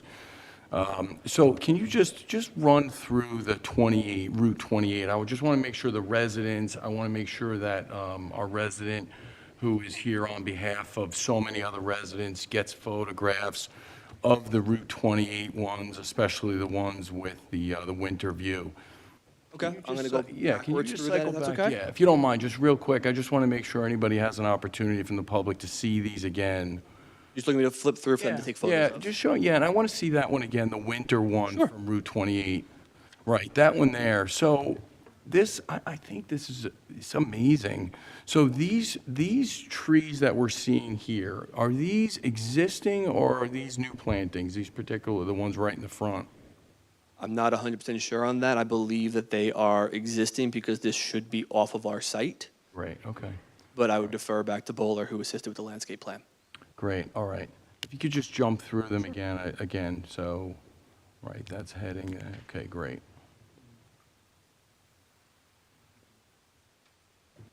Excellent. Okay, great. And I also, I echo my colleague's comment about the color. I think you did a much better job. You guys took a lot of heat for the blue in a Understandable. prior hearing, so I think you did a nice job. Thank you. Thank you. That's all I have. Mr. Chairman, will we get these emailed to us, these renderings? Nancy, can you, why not? If they're supplied prior to the hearing, then they are added to the material on the website and we distribute them. Okay. These were not given to us prior to, so. But if- you will give them to us, Certainly. yeah. Okay. Also, sir, I had an opportunity, I brought the Chimney Rock resolution with me, and just only because I'd like to resolve that issue with cooperation with the board. The Chimney Rock was talking about the building lights along the northerly and westerly, which I think were the wall packs, not site lighting per se as far as parking lot lighting, and then lights within the actual corridors of the building where you could see into the building. And again, I don't want to die on the vine here, die on this particular issue, but so certainly we can bring the site lighting down to a reasonable level, 50%, and then They kick on with motion. it would be consistent at a 50% power level, and then certainly no issue with the board maintaining jurisdiction for a period of 6 months to a year to review the site lighting as its dimmed down condition, if it felt as adjustment was necessary, we would certainly modify that. I think that's more than fair, and if we can get feedback from the residents, I think it'd be great. Thank you. Certainly. I have a question with the floor-to-floor heights. So there's a C3, let's say if it's office. Your proposal has 10'6" floor-to-floor heights, you have a 2-story and a 3-story area. If this were an office building, what would be like the typical floor-to-floor heights? For an office building, you would probably have somewhere in the neighborhood of, I would say, 12 to 13 feet. Typically, you'd have 8 to 9 feet below the finished ceiling with plenty of space above for steel, ductwork, and different equipment inside of that. So overall, we're saving about 2 feet of floor? Sounds about right. Okay, so bring the building down 4 or 6 feet overall in height. Compared to This a type typical office building, I would agree with that. Okay, all right, thank you. I had a quick question on the fence you were talking about. Is that going to go all the way around the building or just on one side? Sorry, repeat that again? The fence that you're going to put up to help get rid of the headlights onto the residents, is that going to be all around the building or just one side? The fence that is shown in the rendering, the brown solid fence, is primarily on the residential side. If I can jump back to that image, you can see it here. That one. Is along the residential side. I am not 100% sure. The fencing, actually, excuse me, the fencing along the Route 22 side would be estate fencing. Okay, so the brown fence is just over on the one area. Exactly. We wanted to make sure that we didn't have any headlights traveling into the residential across the way. Okay, I just wanted clarification. Thank you. Welcome. I'm sorry. Entirety of 28, so it encompasses the entire parking field, and drive aisle, excuse me. And then the other fence will be around the rest. That same style fence is along the area proximate to the loading docks as well as along the southerly property line. So it shields the drive aisle with that same style fence for that entire run of our southerly property line. Any other questions from our board members? Let's go to our board professionals. Who wants to go first? I'll go first. Thank you, Mr. Chairman. I do agree with the board members that there are improvements to the architectural plans from the previous iteration, largely the color and material choice. So I do appreciate the resubmission, including some different materials and colors. I will say that I just had a question. The colors are showing up a little differently for me on my own screen. So the natural white is appearing much lighter on the television screens in the room than it is. It's a little peachier, I'll say, on my screen, and even in the printed versions of the plans, it's almost like an off-white. So I'm not really sure what color that's showing up as, but what I will say is that regardless of whatever it actually is, I think that in seeing can you go to any of the street view renderings to see it? That one's good. Yeah, that's a good one to have. So the view from 22, I think that color is dominating the scheme a little bit. And I say that because in the last iteration of looking at this building, a big part of the interplay between the colors and the material and the size of the building was really that it looked massive. It looked like a warehouse. It looked like it was missing an element of scale. And that's the only comment I really have, because I think it is a major improvement, but I think that if you bring up that warmer tone color and cut off, because right now you have a lot of the same material, those big eaves panels, and they're kind of dominating that front, and you're, even with the landscaping pulling up, you're missing that brick water table, you're missing that warmer tone at the bottom. I think if you pull that up a little bit, and I'm not trying to redesign this, I just think it will help with the scale, and it'll make it look like a two-story building, essentially, if you cut it off. So I think that would be helpful, and it's just a minor change. That's my opinion. I'm looking at Mr. Franco, too, because he's our... Yeah, I was just going to say, is it possible you can bring hard samples Yes, of the drive-it? Yeah. we can submit those to the board. I don't see why not. Yeah, I agree. I think bringing that water table up, it draws a better datum along the side of the building. Yeah, and I think that corner kind of lobby office area with the faux windows will still stand out, will be a good feature for the corner there. And it is a very like a column right now, and it is showing its very distinct three-story. But if you cut it off at the middle of the rest of the building, it'll look like two-story. And I think it will break up that mass and have more of that office building feel along 22 than what it currently looks like. If you would. If I could just ask for clarification, you're talking, and I'm going to zoom in here, about this darker band of the eaves, Sure, bringing that's that up? the Van Dyke color. Yes, okay, so you're looking Yeah. me to bring that up. Yeah. Right now, I think that the brick veneer is certainly getting lost because it's so low to the ground that you're not really going to get the benefit of that. But I do think that if the eaves, that color can be moved up at a minimum, that would be helpful. I think we can make that change. And then I just had a question. I can't remember which one it was. I think it was A14. I think it was the view on Route 28 where you'd shown the fence. You had highlighted that there was a fence being put in. This view? Yes. Can you just zoom in to the left side of the picture? Because it's just one thing that stood out to me. Before the landscaping plan was resubmitted and enhanced, there's always been this gap kind of right there. And it's actually one of the bigger parts of the building. And so if there's any way to fill in some landscaping there, I think that would do, especially seasonally, would do a huge service to actually blending in the building with more of the landscaping. I know there is a drive aisle to the stormwater basin. There seems like there's maybe. There's definitely an access there from the stormwater plan. I would have to confer with Bowler about whether that's possible or if that's going to impede or be feasible with the slopes. Okay. I think even some smaller trees or smaller shrubbery to fill in that kind of gap, I think would be helpful. And then I do agree with the comment from Mr. Franco. There are portions of the building parapet that are even 5.5 feet. And so I don't want to impede on the building design because the level changes at those corners are helpful, but a variance would need to be sought. And that's under the building height definition.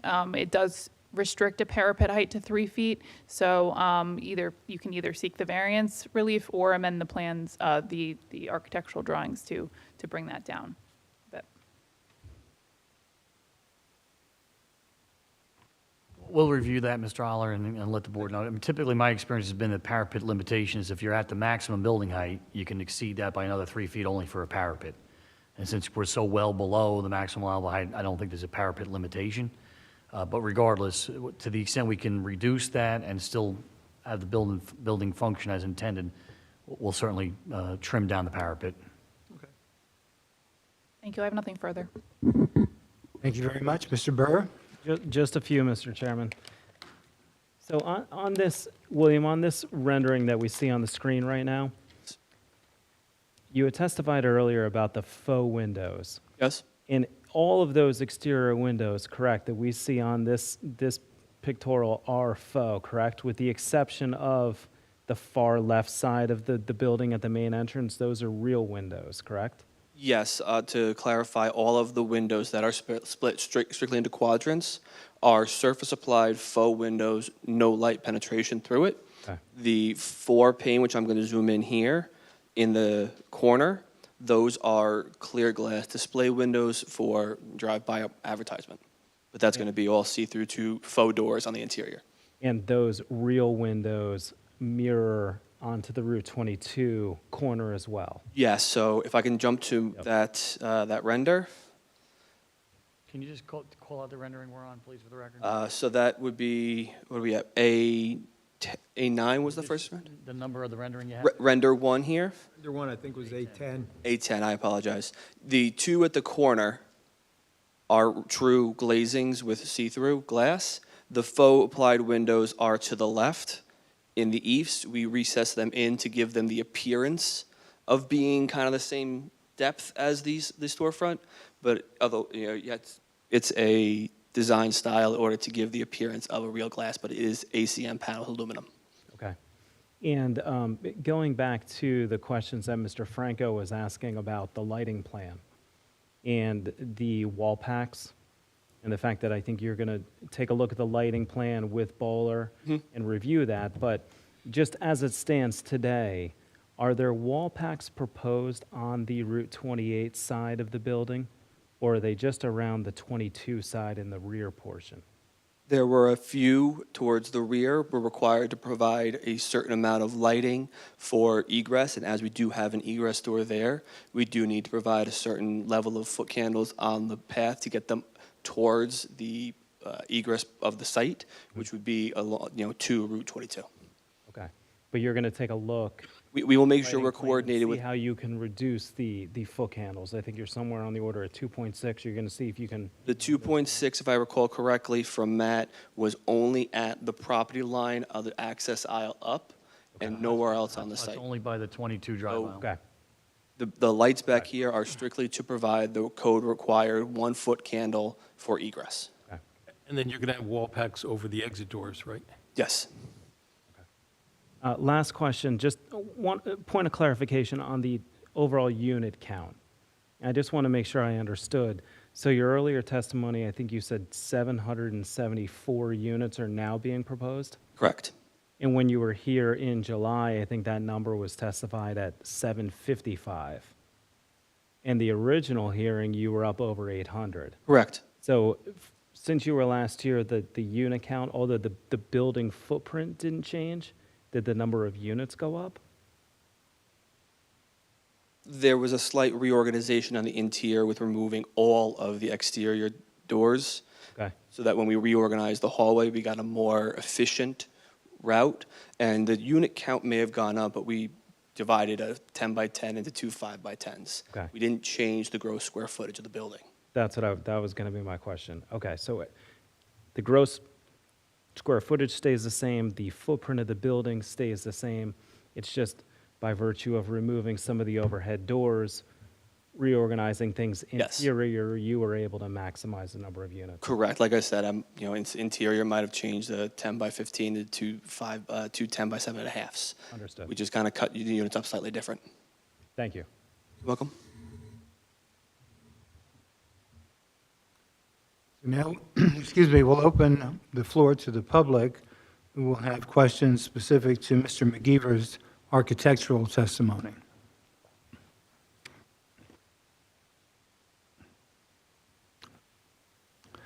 Welcome. Please sign in with your name and address, and then tell us what that is, please.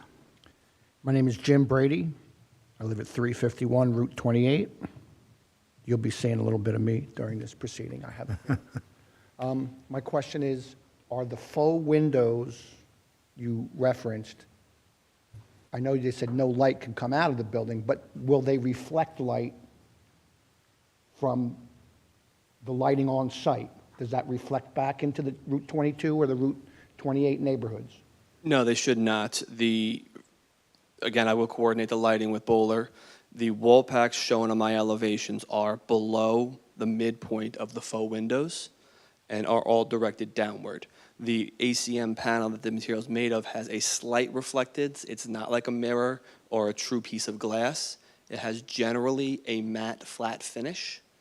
It should not reflect anything beyond the property line. I see. So the only reflective surface are in the parapet windows where the higher candle power you referenced exists at the entrance. So I don't have, actually I do have the site plan up here, if you'll bear with me 1 second.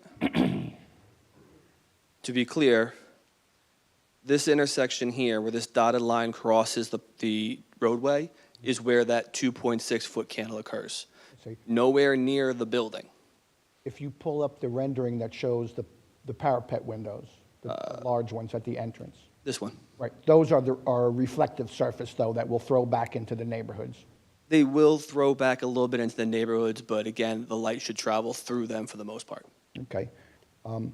The winter rendering you showed from the Route 28 side, Route does 28. that reflect the reduced 51% evergreen coverage, or is that the proposed 75% evergreen coverage? These renderings are coordinated with the current landscape plan. Which is 51% coverage of evergreen. I would defer to Bowler on that Okay, calculation. I'm sorry. I know I'm going back a little bit. correct, sir. Okay. I didn't step up in time to ask a question of the previous gentleman. Would it be okay if I asked a question related to the previous testimony? Let me pose that to Briefly? council. Are you okay with that? Okay. I'm not an arborist. I know he's not either. But those, like that rendering, looks nothing like what exists there now. And those deciduous trees would take at least 10 years to grow to that height. So I think the rationale of the testimony from reducing from 75% evergreen coverage to 51% evergreen coverage was that, oh, we might disturb some mature trees along that row. Well, in practice, that area is what they call decadent. It's very unhealthy. There are some large mature trees, but the majority of them, and they can be classified as mature trees, but they're only 10 to 12 feet high. So, and an arborist made the right classification and put the pink ribbon on it, but to say you can't disturb that area and put in evergreens that will give you year-round coverage because you might disturb some mature trees, you're disturbing mature trees that don't throw any coverage from the neighborhood to the building. And I know this is kind of a statement and not a question, but without that evergreen coverage those deciduous trees, as we can see, only offer coverage for 7 months out of the year. And the other 5 months, you can see right through them. So So is there a Yes, would question it in be there for prudent us? to- I don't want to interrupt what No, you're that's saying. okay. I'm just curious as to where we're going with your question. Are you asking, will there be more evergreens planted, or? Well, wouldn't it be prudent if the goal is to achieve blockage, to disturb some of the lesser mature trees and achieve that 75% evergreen coverage? I mean, is that something that could be done? Mr. Chairman, again, we're not trying to achieve blockage. Right. The setback to 28 is conforming, the building height's conforming, it's well below. So we're trying to be neighborly, Yes. is really the objective, and to be responsive in a practical fashion, and I think we've done that. I think there's a balance that they're seeking to strike between keeping some mature trees that are healthy, Sure. despite the fact that they're deciduous, because they exist and it makes sense to keep them because they're at a higher level in growth. And while they may not give you the winter coverage that perhaps an evergreen might, I think the applicant is trying to strike a balance here. So please correct me if I'm wrong, or if you think that that would be reflective of your position. Agreed, Mr. Chairman. Okay. Yes, sir. I believe this render is from on the property line, so they won't be able to plant trees where these deciduous trees are, is that correct? That is correct. I say maybe we should reference the winter rendering that shows from, Well, they do have one, why don't you Right. show us, yeah. right, so that rendering doesn't show too much coverage up next to the building. And although it's not a question, I just urge the board members to just drive by and look at that section of woods where they're showing existing trees, because it really doesn't look like that. I do have one last question. Does the reduction in impervious surface due to the change in the driveway configuration, does that mean that the retention pond now has to have less square footage? Sure, Matt Huntsman. That is correct. It would be less because it's less disturbance, but we are still meeting all the state requirements and the local requirements for groundwater recharge, water quality, and quantity as well. Okay, but that retention pond square footage could be reduced as a result of the driveway change without violating any standards. Correct. Okay, just want to get that on the record. That's it for now. Great, thank you very much. Thank you. Any other members of the public who would like to question Mr. McGeever with respect to his architectural testimony? Even though you're returning to the podium, please announce yourself and your address. We have you signed in already. Yes, I did sign in. Inderpreet Banga, 376 State Route 28, Bridgewater, New Jersey. So just want to remind, Just for clarity's sake, you're speaking on behalf of a larger group this time, or yourself? myself. Okay, thank you. I just do want to remind the board, as we do have new members, that a D1 variance requires the applicant to prove the project won't cause substantial detriment to the public good. So we are going to be hearing from their planner at some point in the future. I'm not certain how that applies to the questions that you have for the architect. I'll get there. Okay. Thank you, Mr. Chairman. Mr. McGreevy? McGeever, thank you. Can you confirm the maximum height of the building's parapet from the lowest grade, given the steep slopes of the site, with the perceived height from the backyards of Bogart Drive and Kaiser Lane actually exceed 40 feet? You're asking me to speak to the grades of the neighboring properties? Correct. No, I cannot. Okay. Noted for the board.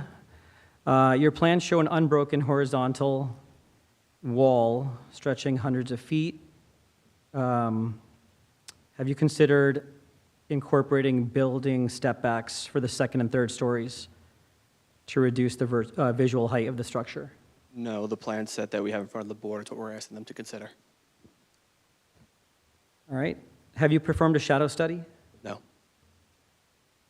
Right, of course. Do you know the sunrise of Bridgewater Building? No. Okay. Have you driven past this area? I have driven past the site before. I'm sorry? I have driven past the site before. Okay. And have you recognized any of the facilities that are adjacent?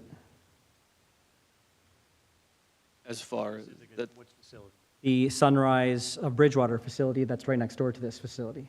I did not notice it on my drive. I did notice it from a Google Earth view. Which way did you drive, if I may ask? I drove westbound on 22. Westbound, going towards Branchburg? I'm not from the area. I do not know which way Branchburg is. Okay. If Branchburg is west of the site, then Was the site on your my left. on your left? So you didn't turn around and go back the other way? No. Interesting. Well, our neighbor at 390 US 22 Sunrise utilizes pitched roof lines, gables, and residential siding to blend into the Bridgewater landscape. Why does your design for this site utilize a flat roof, industrial box style instead of the residential scale architecture already established next door? Our site is in a commercial zone, which allows an office building, so we designed for that aesthetic. You're pretty close. Pretty close. You're within a mile. Actually, Next door, we're not next door. okay. So while Sunrise is a large facility, but it does use architectural breaking to look like several small buildings, your north elevation is a single massive surface. Is there any technical reason why this facility couldn't be redesigned to match the tone-neutral residential aesthetic of Sunrise? Sunrise is intended to be a residential appearance. We're a commercial zone. We designed for a commercial aesthetic.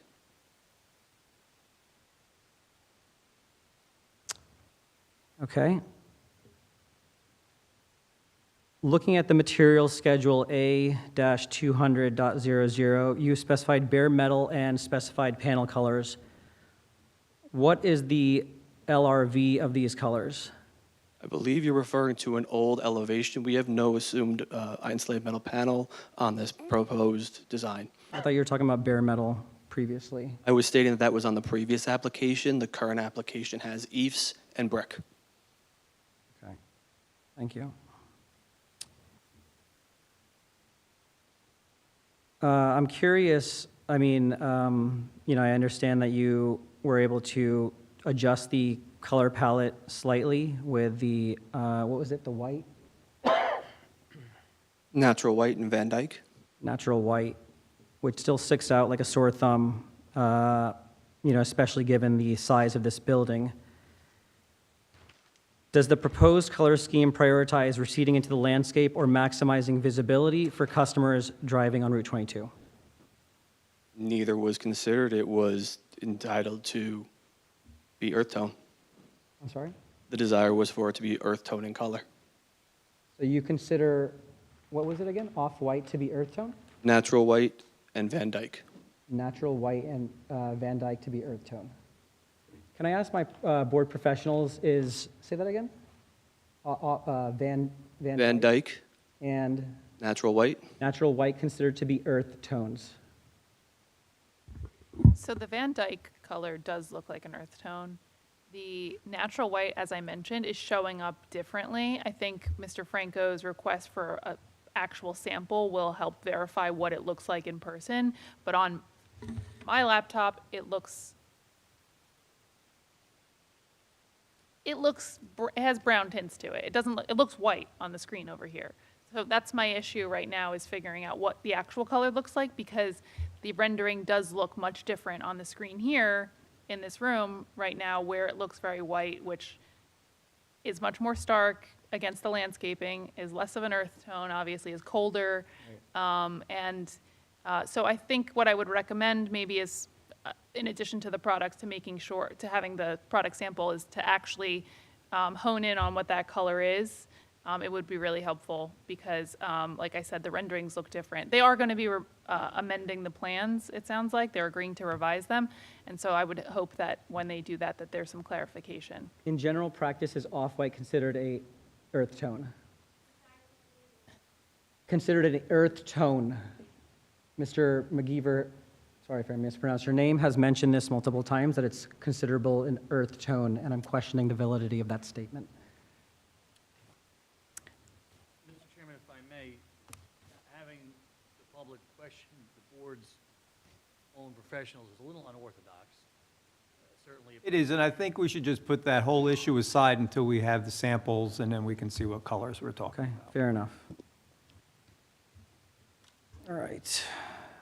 So, where is the light, security lighting mounted again? Where is it mounted? Security lighting I am showing it on the building. on the building. And I assume that the coverings prevent light spillover from glowing at the top of the tree line? Correct, they are directed downward for the light illumination.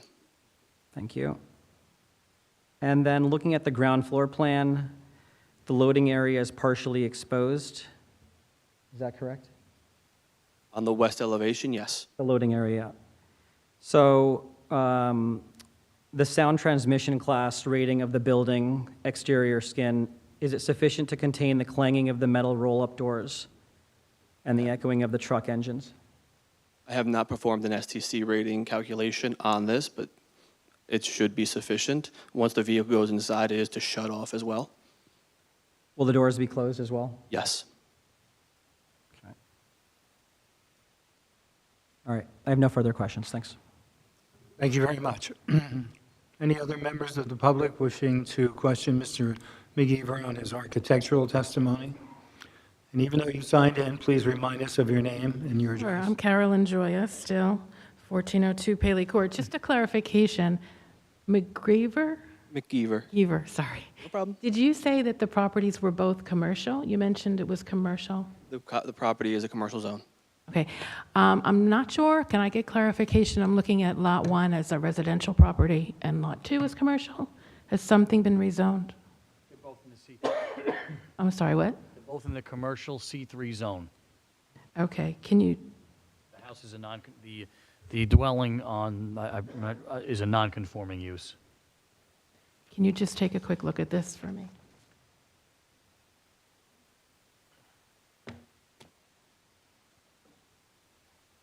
That's the current use. That's not the zoning classification.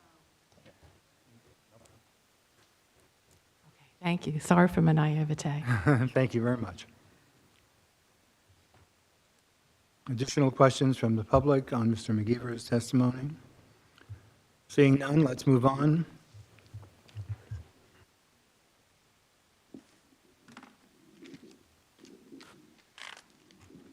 Who are we hearing from next? Our traffic engineer, Mr. Chairman, Paul Going. I guess we have to swear, and get your name again, because it was, Raise your right hand, please, Mr. Going. Do you solemnly swear that the testimony you will give to this board will be the truth, the whole truth, and nothing but the truth? Yes. And for the record, would you state your full name and spell your last name, please? Paul Going, and the last name is G-O-I-N-G, just like the word going. Thank you. Mr. Going, could you give the board the benefit of your professional and educational experiences, please? Sure. I am the chief engineer at Traffic Planning and Design Incorporated, located in Warren, New Jersey. I am a 1993 graduate of the Cooper Union for the Advancement of Science and Art, where I earned a Bachelor of Engineering degree in civil engineering. Since that time, I've been working as a traffic and transportation engineer.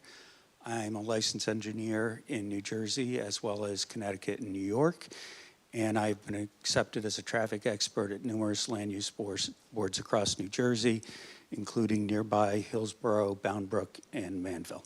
And is your license current and in good standing in New Jersey? Yes, sir. have you appeared before this board before? I have not. Welcome, and we accept your credentials. Thank you, Mr. Chairman. Mr. Going, can you tell the board your involvement with this application? Sure. We prepared a traffic statement, which is the traffic report that was submitted as part of the application. It's dated September 16th, 2025, and last revised June 25th of 2025. Thank you, Mr. Going. Can you take us through your assessment, please? Sure. I don't want to go over a lot of the stuff that was already discussed, but we've got two lots, lots 1 and 2. Lot 1 fronts along Route 28. That's where the Mellickstown Farm Market is and the single-family home that was recently mentioned. There's one full movement driveway along Route 28 that serves Lot 1. Lot 2 fronts along Route 22. That has an 8,000 square foot office building on it. There is a right-in, right-out driveway on US Route 22, which is divided. And there's a full movement driveway for Lot 2 on Route 28. So both frontages, the Route 28 and Route 22 frontage, they're about 900 feet long. So they're substantial in length. In the proposed condition, the two lots would be redeveloped with a 106,654 square foot self-storage facility. Access is proposed at a right-in, right-out driveway along Route 22, which would be approximately where the existing driveway is located. The site would circulate one-way counterclockwise around the building with a keypad access gate to enter the east side of the building and a keypad access gate to exit on the north side of the building. We're proposing to close the existing Mellick's driveway on Route 28 and to reconstruct the existing office building driveway on Route 28 as an emergency access driveway, which was requested by the fire department. And I just want to mention, in the prior testimony by Mr. McGeever, he showed you renderings, and where he showed the curb cut on Route 28 for the emergency access, I just wanted to point out that the DOT is going to require us to have a 4-inch curb reveal there. It's not going to look like a driveway. It's the 4-inch curb reveal can be driven over by emergency vehicles, and that's the DOT's requirement for an emergency access driveway. So we will need a new DOT access permit for our proposed changes on Route 22 as well as 28.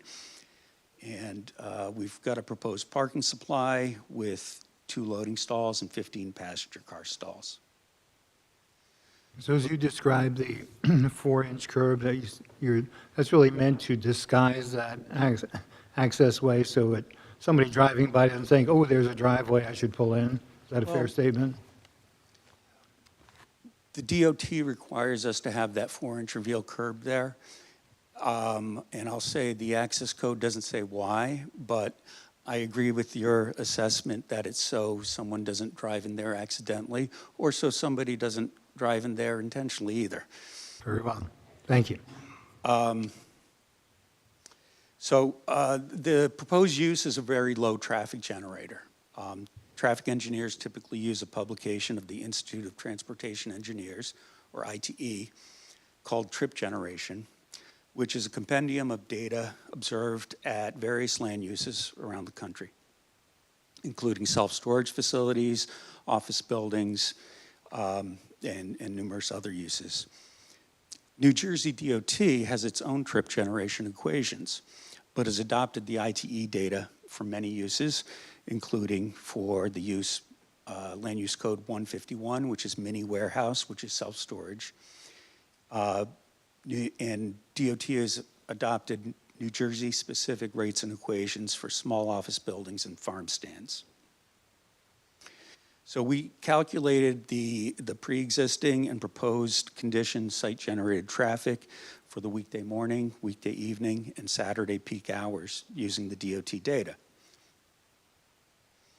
The existing uses, the combination farm stand and office building, generate 32 weekday morning peak hour trips, 49 weekday evening peak hour trips, and 56 Saturday peak hour trips.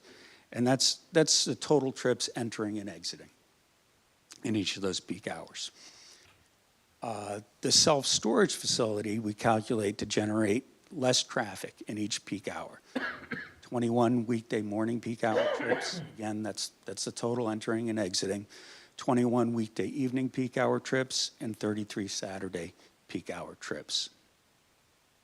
So in the busiest peak hour for the proposed use, that's an average of about one car entering or exiting the site every 2 minutes. An increase by fewer than 100 peak hour trips is not considered significant by NJDOT. The proposed project is expected to result in a net decrease in site-generated traffic. So per NJDOT, we could have 100 additional trips compared to what's existing, but we actually have fewer trips than the existing. So it can be concluded on the basis of that analysis that the proposed project will not have an impact on area traffic. So the trip data you're referencing, that comes from the ITE, correct? Well, it comes from the ITE, but then the equations and rates that the DOT dictates we use. Local data. Correct, Thank you. correct. So the project does require use variance, but in this case, the use itself does not create traffic issues because it is a low generator. We compared the proposed use to traffic that could be generated on the site for permitted uses. And permitted uses include a health club, an athletic club, a recreational center, a daycare center, medical office, medical clinic, and a research and development center. Those uses would all require more parking than the self-storage. So for the purpose of calculating traffic generated by those permitted uses, we assumed a 25,000 square foot development. And when we calculated the AM, PM, and Saturday peak hour trips for those uses, and they all exceed the self-storage trip generation, some by over 100 peak hour trips. There was only one situation where we had fewer trips generated, and that is in the Saturday peak hour only for Research and Development Center.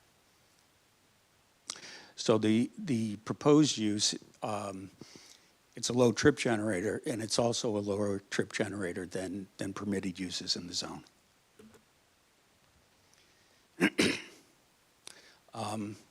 I mentioned earlier we need an NJDOT access permit for the project, and we need that new permit because even though we're generating fewer trips than the existing use, we're proposing physical construction in the DOT right-of-way.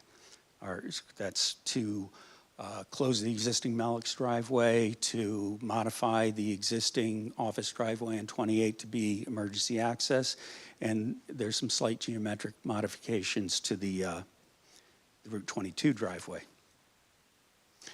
So we do need a new permit, and we haven't applied for that permit yet because the project requires a use variance. But we did have a pre-application meeting with the DOT, which Mr. Kunzman had mentioned in his testimony tonight.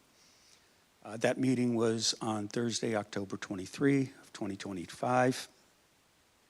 And the DOT comments on the project were that we would have to provide a copy of the Township Fire Department correspondence requesting the emergency access on Route 28, that we would trim vegetation along US Route 22 on the eastbound approach to the site driveway, that we would show the Route 22 site triangle on the plans. And just going back to, how much vegetation we would trim, we agreed that we would show a certain amount to be trimmed and put a note on the plan saying to be, trimmed to the satisfaction of the DOT engineer in the field, just so there's no question about how much is enough. They also wanted us to show the vehicle turning templates. In this case, it's a fire truck. as the largest vehicle accessing the site, and then the largest typical vehicle, a 30-foot straight truck. It was earlier mentioned whether or not there would be WB 62s coming into the site. And for self-storage, it's much more unusual for a site to accommodate tractor trailers than not. So a person looking for a place to rent self-storage and needing to access it with a tractor trailer would be certain to ask the question of whether or not a facility accepts that kind of vehicle. Most of them are not designed for tractor trailers. And then the last thing the DOT asked us to do was they wanted us to install curb along the entire Route 22 frontage, including depressed curb at the Route 22 driveway, and to replace any existing type E inlets along there with type B inlets. In other words, replace the flat inlets with the type that has the curb piece. And that curbing and the change to the inlets, that's not on the plan yet, but that will be added when we apply to DOT should the board vote favorably on this application. The next topic I wanted to get into is parking. The closest use in your ordinance to the proposed use is wholesale establishments, warehouses, and furniture stores. The town code also indicates that parking standards published by the Institute of Transportation Engineers, or ITE, may be used in unique circumstances not otherwise addressed in the off-street parking requirements section of the code, provided the data is deemed acceptable by the township engineer. So we did calculate the parking demand for the proposed use using the 6th edition of a different ITE publication called Parking Generation. The average maximum demand rate for Land Use Code 151 mini warehouse is 1 stall per 10,000 square feet. So on that basis, the 106,600 and change building would generate demand for 11 stalls, where we have 15 proposed. In summary, the proposed project generates very little traffic demand. It meets the ITE parking demand standard and reduces the overall number of driveways by eliminating the existing Mellick's driveway and converting the existing office driveway on Route 28 to emergency access. And that completes my direct. And you're comfortable with the turning radii as they apply to the fire engines that are required through the emergency access? Yes. Are there any other limitations of the plan as it might affect circulation around the site that you can see as an objective observer? No. No, sir. Thank you. Are there other members of the board who would like to ask questions specific to Mr. Going's traffic engineering testimony? Yes, Mr. Chairman. Please. You had the numbers that you're using for your basis for your study, kind of you're calling it as a sort of a mini warehouse. And I see That's the name that the ITE uses for it. Okay. I see in your report here kind of has self-storage in parentheses. Is that something you add, or that's the way the DOT identifies that use? I believe. The reason why I ask, because when we say warehouse, to me, it's part of some sort of a supply chain, right? It's commercial use, and self-storage I can kind of see as more of a retail establishment, if anything. The self-storage in parentheses is added by the DOT. And so the DOT is identifying that as self-storage, okay? Yeah. And then in terms of that would be, I agree, that would be appropriate. In terms of the parking spots, you're using a warehouse occupancy to calculate the number of spots? No, I'm using the ITE requirement for mini storage or self-storage. Okay, so that specifically has parking. That has a parking, yeah. And the parking ratio is 1 per 10,000 square feet. Okay. In your study here, did you at all consult with like operators of self-storage facilities to see kind of the numbers that you currently, they generate for, let's say, an X number of units? You know, how often are the patrons accessing their units? I'm not sure, did you look into any of Well, that? I've worked on numerous, probably 24 self-storage facilities. And the parking needs are very low. I myself rent a self-storage unit, and 90% of the time there, I'm the only person there, and the other times there have been as many as 4. That's my personal experience. My office has also conducted counts, parking demand counts at, I think, about 10 self-storage facilities in New Jersey, New York, and Pennsylvania. And based on our studies, the average maximum demand is also 11 vehicles for this facility. So that's consistent with what we've seen. In speaking with different operators, I know some would suggest even fewer stalls are needed. But I think the 15 is a reasonable number. Okay, and you kind of see this in real-world applications with real traffic. Okay, great. And Mr. Chairman, we did have the Chimney Rock self-storage application in front of this board, and they presented a similar conclusion of fairly low traffic counts. Very well, thank you. Thank you. Are there other board members who would like to pose questions regarding the traffic testimony? Let's move on to our professionals. Mr. Burr, would you like to begin? Sure. Thank you, Mr. Chairman. Paul, so it sounds like you had received some favorable feedback from DOT at the pre-app. Is that fair to say? Yeah, I mean, it wasn't anything we weren't expecting, but Okay. yes, I would have no qualms, submitting the application. We're just holding off while the use variance works its way through. Yeah, that was going to be my next question is, in your experience on these types of applications, or based on some of the feedback you were provided, is there any reason to expect that you would not receive that access permit from DOT? If No. you address the comments that they had provided? No, we I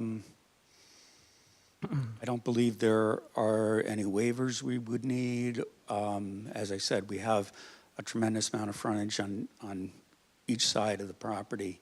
And we are willing to curb the Route 22 side and the other things that the DOT asked us.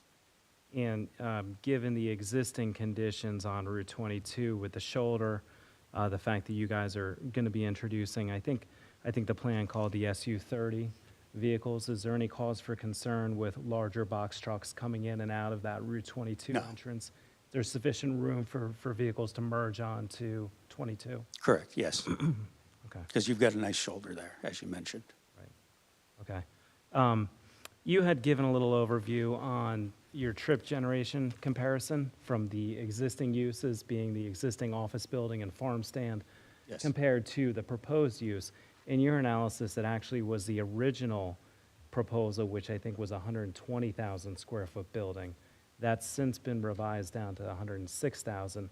Is it fair to say that there? My report was revised. It was, So it is, my so report. the numbers you gave us are the accurate numbers? Correct. They weren't based on the original proposal? Correct. That's what I wanted to clarify. I think that's all I had. Thank you. Excuse me. Thank you, Mr. Burr. Ms. Armad? Thank you. I just have, I guess, one question. One of the board members had asked the civil engineer if the drive aisles could be reduced. And the drive aisles right now, even though it's one-way circulation for the most part, are anywhere from 21 to 24 feet, which is larger than a usual drive aisle, right, for one-way. Previously, the proposed building had roll-up doors, and there was a question, I believe, at the first hearing about how those would be accessed, where people would park, and I believe they would park kind of in the striped fire lane around, adjacent to their unit essentially. Since those are no longer there, is there still a need for the wider, and I believe the civil engineer did respond to this, but I just wanted your opinion of the drive aisle width, now that there's no kind of intermediary access on different parts of the building to access those doors. I think we still have the fire truck that we have to accommodate.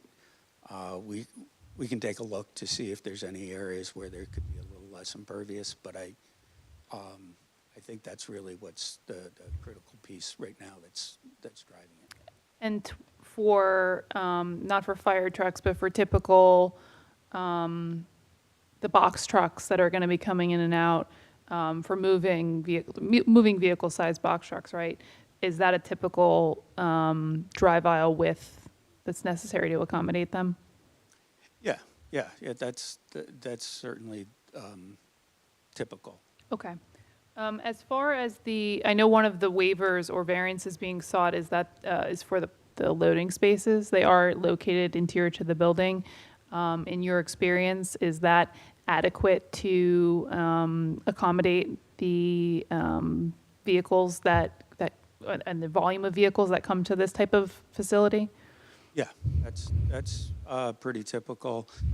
Many locations will not have, many self-storage facilities will not have the ability to accommodate that size vehicle. Most of the demand is passenger cars. Okay. Thank you very much. That's all I had.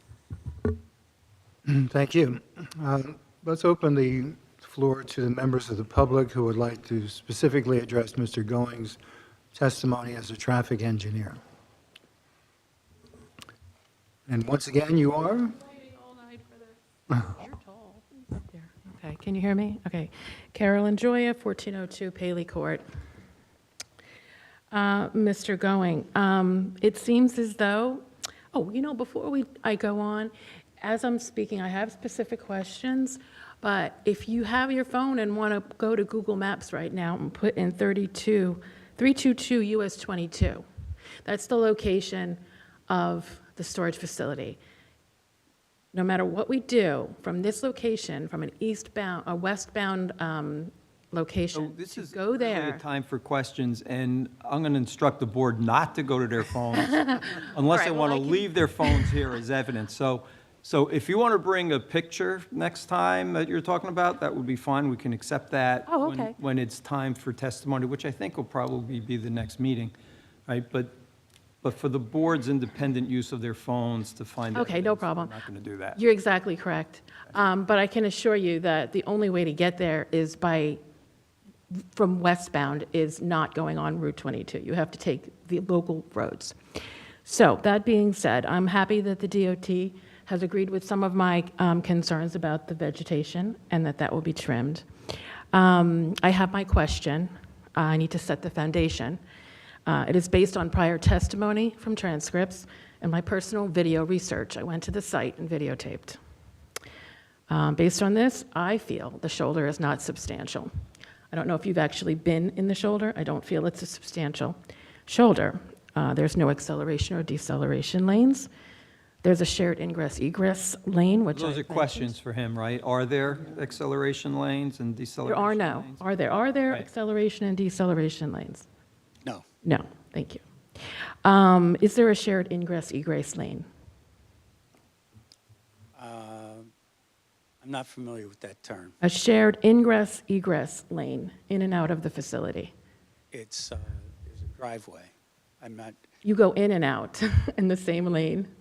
Is that correct? No, well, in the existing condition, I believe it's a little overgrown, but I think there's one lane in each direction. It's intended to be. Okay. If I can help, Mr. Chairman, there's one point of access and egress. Yeah, it's not a bifurcated driveway. Right, on 22 East only, okay. All right, in my opinion, this would cause significant disruption, unpredictability, and danger to traffic flow on Route 22 that could result in significant traffic safety hazards for our community. You asking him a question? My question is, His opinion? my question is, what additional traffic safety studies and/or precautions will be undertaken to ensure that Bridgewater residents are not put at serious risk of harm and/or fatal injury on Route 22 and the roads surrounding the facility proposed by Bridgewater Self-Storage LLC? Now, I know you did a traffic statement. How does that compare to a traffic study was another question I had. Well, a traffic study would be to analyze the pre-existing and proposed conditions, with traffic analysis software to get a sense of the operational effect of the project. In this case, because the project results in a reduction in trips, there wouldn't be any findings from that study because the proposed condition would only be better. So was this study based off of data in a computer and a formula applied, or were people put on the ground in the cars as they were approaching the site? This is a study that's based on equations and computer modeling. Okay. Would you consider doing some real-life research on the traffic patterns that would result from people traveling westbound to an eastbound located location, which would require them to exit Route 22, which Mr. McGeever did not get to do, but you go under an underpass on Garrettson Avenue and do the turnaround, figure 8, to get onto 28, to get onto 22 East, and therefore, it's quite convoluted. And I know because I live here, people who are driving U-Haul trucks and renting U-Haul trucks to go to this location might not be familiar with that. Are you willing to undertake an exercise like that to see what it would feel like at rush hour? I don't think that's necessary because, again, the proposed project generates fewer trips than the existing uses. Fewer trips on Route 22 or fewer trips on our local roads? Fewer trips on both. What you're talking about where the traffic has to turn around and go the other way, that's ubiquitous in New Jersey. Is it safe? Is it safe? For tractor trailers, and not tractor trailers, but trucks and people from out of town coming with all their stuff. People from out of town don't rent self-storage. That's like not close. You go where the cheapest rate is. Okay. I will let you off the hook. When you were entering, well, no, I already answered that. The peak hours that you were discussing, what month and season were you talking about? Was that during summer? Was that during school hours? Well, these are peak hour volumes based on calculations. Calculations are based on data that's been collected at numerous locations. Can't pinpoint an exact month? No, Those because hours? there's going to be data from different months involved. It's an average. It's, you could say it's an average, but basically we're using the data that the DOT uses to assess these types of projects. Okay. Because it's on 2 DOT roads. Yes, it's a federal highway, actually. 650 miles from Cincinnati to Newark. It's a federal highway, Route 22. All right. Have you consulted with our local PD about any accident data? You can exclude my daughter's accident she had on Garrison Road making that left turn. We have not consulted with the local police, and again, because the project generates fewer trips than the existing uses. Would you be willing to do that? The police department has reviewed the application on 3 occasions at least and has issued a no comment letter on each occasion. I'll be following up with them. The turning radius you reference, is that assuming a certain speed? Is that someone who's turning at a traffic light, or is that someone coming 50 miles an hour on Route 22 towards the facility? The turning radius, it assumes a decelerated vehicle that's About how many miles per hour? Mr. Kunzman's office prepared the study. I'm not exactly sure. It might be 5 miles an hour. Might be, okay. I'm almost done. Do you think, in your estimation, that coming out of the facility, a driver could be distracted to the point where, for instance, you're leaving, you're perpendicular with 22, you look to your left, oh, there's another vehicle coming to the storage unit. Would that vehicle perhaps block my view, distract me, make my timing go off or whatever as I'm exiting the facility? Could there be a potential for greater distractibility at the way that the exit is situated?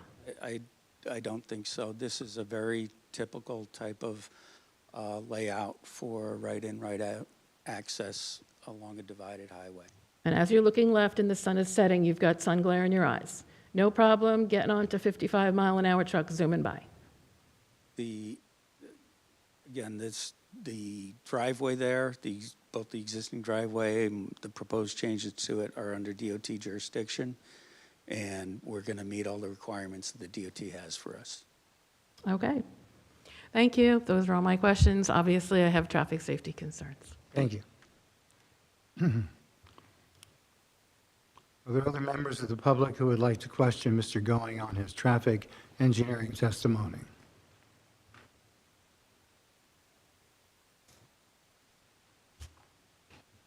Jim Brady again, 351 Route 28. I'm sorry, I didn't get to write down, how many cars a day did you say will be entering and exiting the facility daily?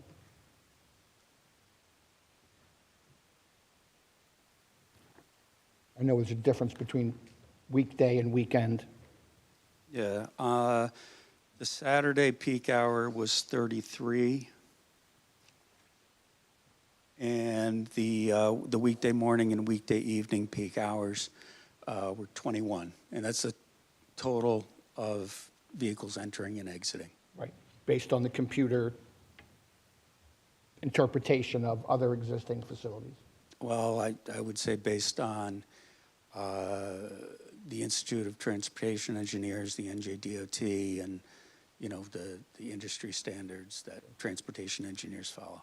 Was that analysis based on an area with a similar or lower population density than the proposed facility when the high amount of traffic on Route 22? Well, this is data that's that the NJDOT uses statewide. I see.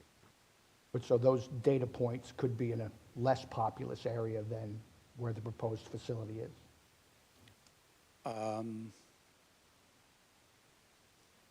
They could be, but where you have less population, you tend to have fewer self-storage facilities. Okay. You said the parking made available at the new facility is going to be 15 parking spots? That's correct. Okay. So, I'm doing some math in my head. So, out of 750 some units, if, including employees, one or two that have to park, if more than 2% of the occupants out of 755 units, I guess eventually it'll be full, then 15 spots is insufficient. Right? What's 2% of 755? It's more than 15. But the 2% you chose to use is completely random. The data that I'm referencing was at actual self-storage facilities. Okay. But without extrapolating or just guessing, is there data that shows that more than 2% of a storage unit's occupancy shows up at any given time? And if it does, 15 parking spots is not enough, especially when you subtract one or two for employees. I would just stay with the question and Okay. not try and answer it yourself. Okay. I think I made my point about the 15 parking spots being insufficient. And you mentioned that when you rented a storage facility, you went there and you were the only one. My experience has been when I rented a storage facility, especially in the morning, there's many, many cars. So does that calculation take in account that there's contractors and retailers who are showing up every morning to load up their trucks to go about their business? Or is that just some sort of generic assumption? The data takes into account whatever the, you know, all the facilities that were included in the database. Also, Mr. Chairman, we're not going to be renting to that type of user who's going to use a unit as a staging point for their business. How do you know that? A painter can't go store a ladder there? It'll be a similar condition of approval that the board has imposed in other applications, which this applicant is more than agreeable to adopting here. Very well, thank you. So on the rental agreement for the storage unit, there'll be a contingency that says you can't come here in the morning to load up your truck for your business.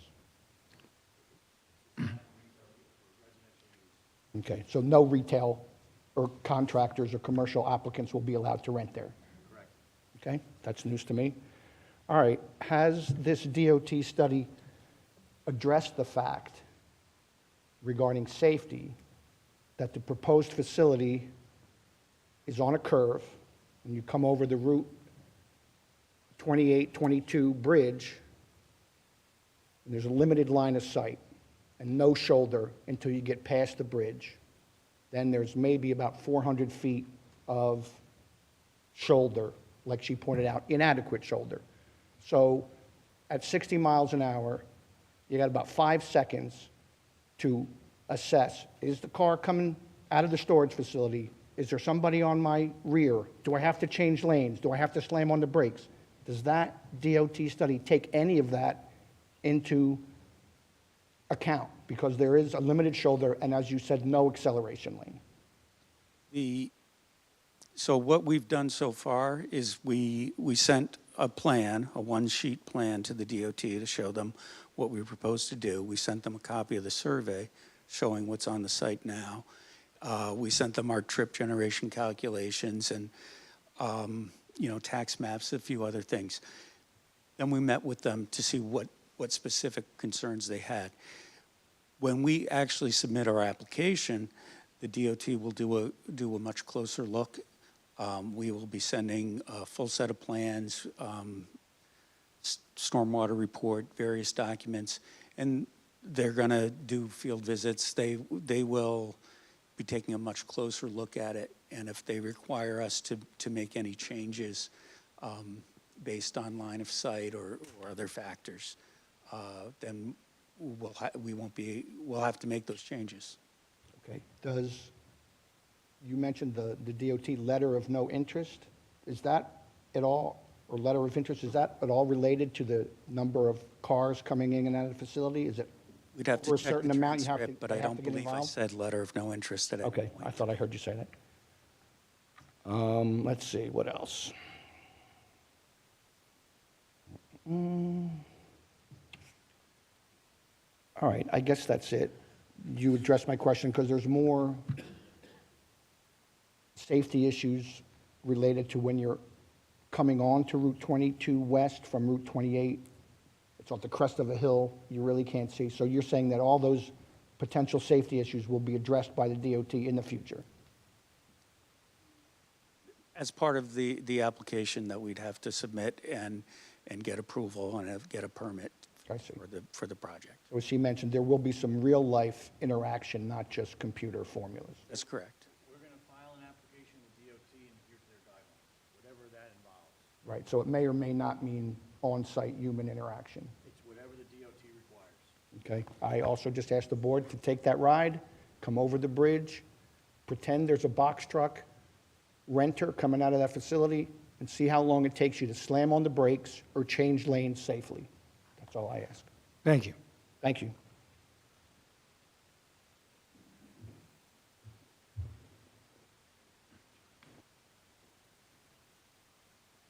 Inderpreet Banga. Yeah. Before you begin, we want to be mindful of the time because we're approaching the 10 o'clock hour. So we may have to cut off your questioning period depending upon how long we're going.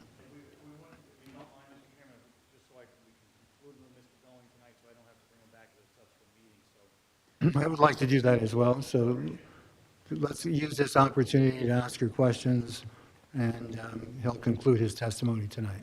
Sure. Inderpreet Banga, 376 State Route 28, Bridgewater, New Jersey. Mr. Going, did you, you mentioned that you use the standard ITE rates in your statement? Excuse me? You use the standard ITE rates in your statement?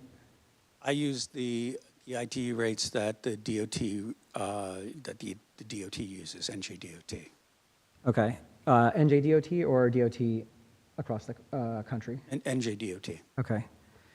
So I do want to say the ITE rates are averages from the state. My neighbors and I don't live in a national or a local average. We live in a T intersection. I'm going to get to the question. We live at the T intersection of Bogart Drive. Why should this board prioritize a generic manual over the specific safety of the Bridgewater residents who will have to navigate this entrance every day? Because this is, I mean, New Jersey has one of the more complex and arduous permitting processes compared to many other states. We have the New Jersey State Highway Access Management Code that dictates all this stuff. And there is a real intent on the part of the DOT, as well as professionals like myself, to do things right. I'm not sure if there's any other way to. I'm just asking the question if it's in consideration of a more passive environment, that's more typical, suited for a storage facility versus a more residential, the proximity to residential neighborhood. Well, the I think residents. for the planner, not for the traffic engineer. Okay, I can have that for the. So, in the architect's testimony, he claimed he cannot or will not design this building to match the tone-neutral residential aesthetic of Sunrise Bridgewater. I do want to remind the board that the Sunrise is in a C3 zone, the same zone that we are debating today. Mr. Chairman, you can make this comment during his case. Yeah, I agree. I think that if you have those comments, you're certainly entitled to make them at the end of our presentations, and just confine the questions to the traffic engineering study or the statement, because two things. One, we'd like him to conclude his testimony, and two, the hour is getting late. Sure, I will do that, Mr. Chairman. Mr. Going, the architect admits that the building is designed purely for commercial application. Your claim it generates fewer trips than a 25,000 square foot compliant building. Is that correct? That's your testimony, right? You said 25,000 square feet, right? Yeah. Isn't it true that your trip generation models don't account for the visual and environmental traffic, the massive shadows, the light reflection from the panels, and the permanent 3-story wall that is compliant with a compliant 25,000 square foot building would not create? I really can't comment on the architecture in terms of traffic. I'm talking about vehicular traffic. So in a C3 zone, the goal is general business. By building a structure 4 times larger than a compliant building, but with a 90% less parking and minimal employees, aren't you effectively creating a dead zone on Route 22 that provides no service to the residents of Bridgewater, unlike the Sunrise facility or other permitted uses? That's a question for our All right. Mr. Going, you said the NJDOT for US Route 22 was from 2013, correct? I guess based on the documents that were submitted? What was from 2013? The NJDOT data for US Route 22, unless I'm mistaken. And Route 28 was from 2018. In our report, and let me just confirm this.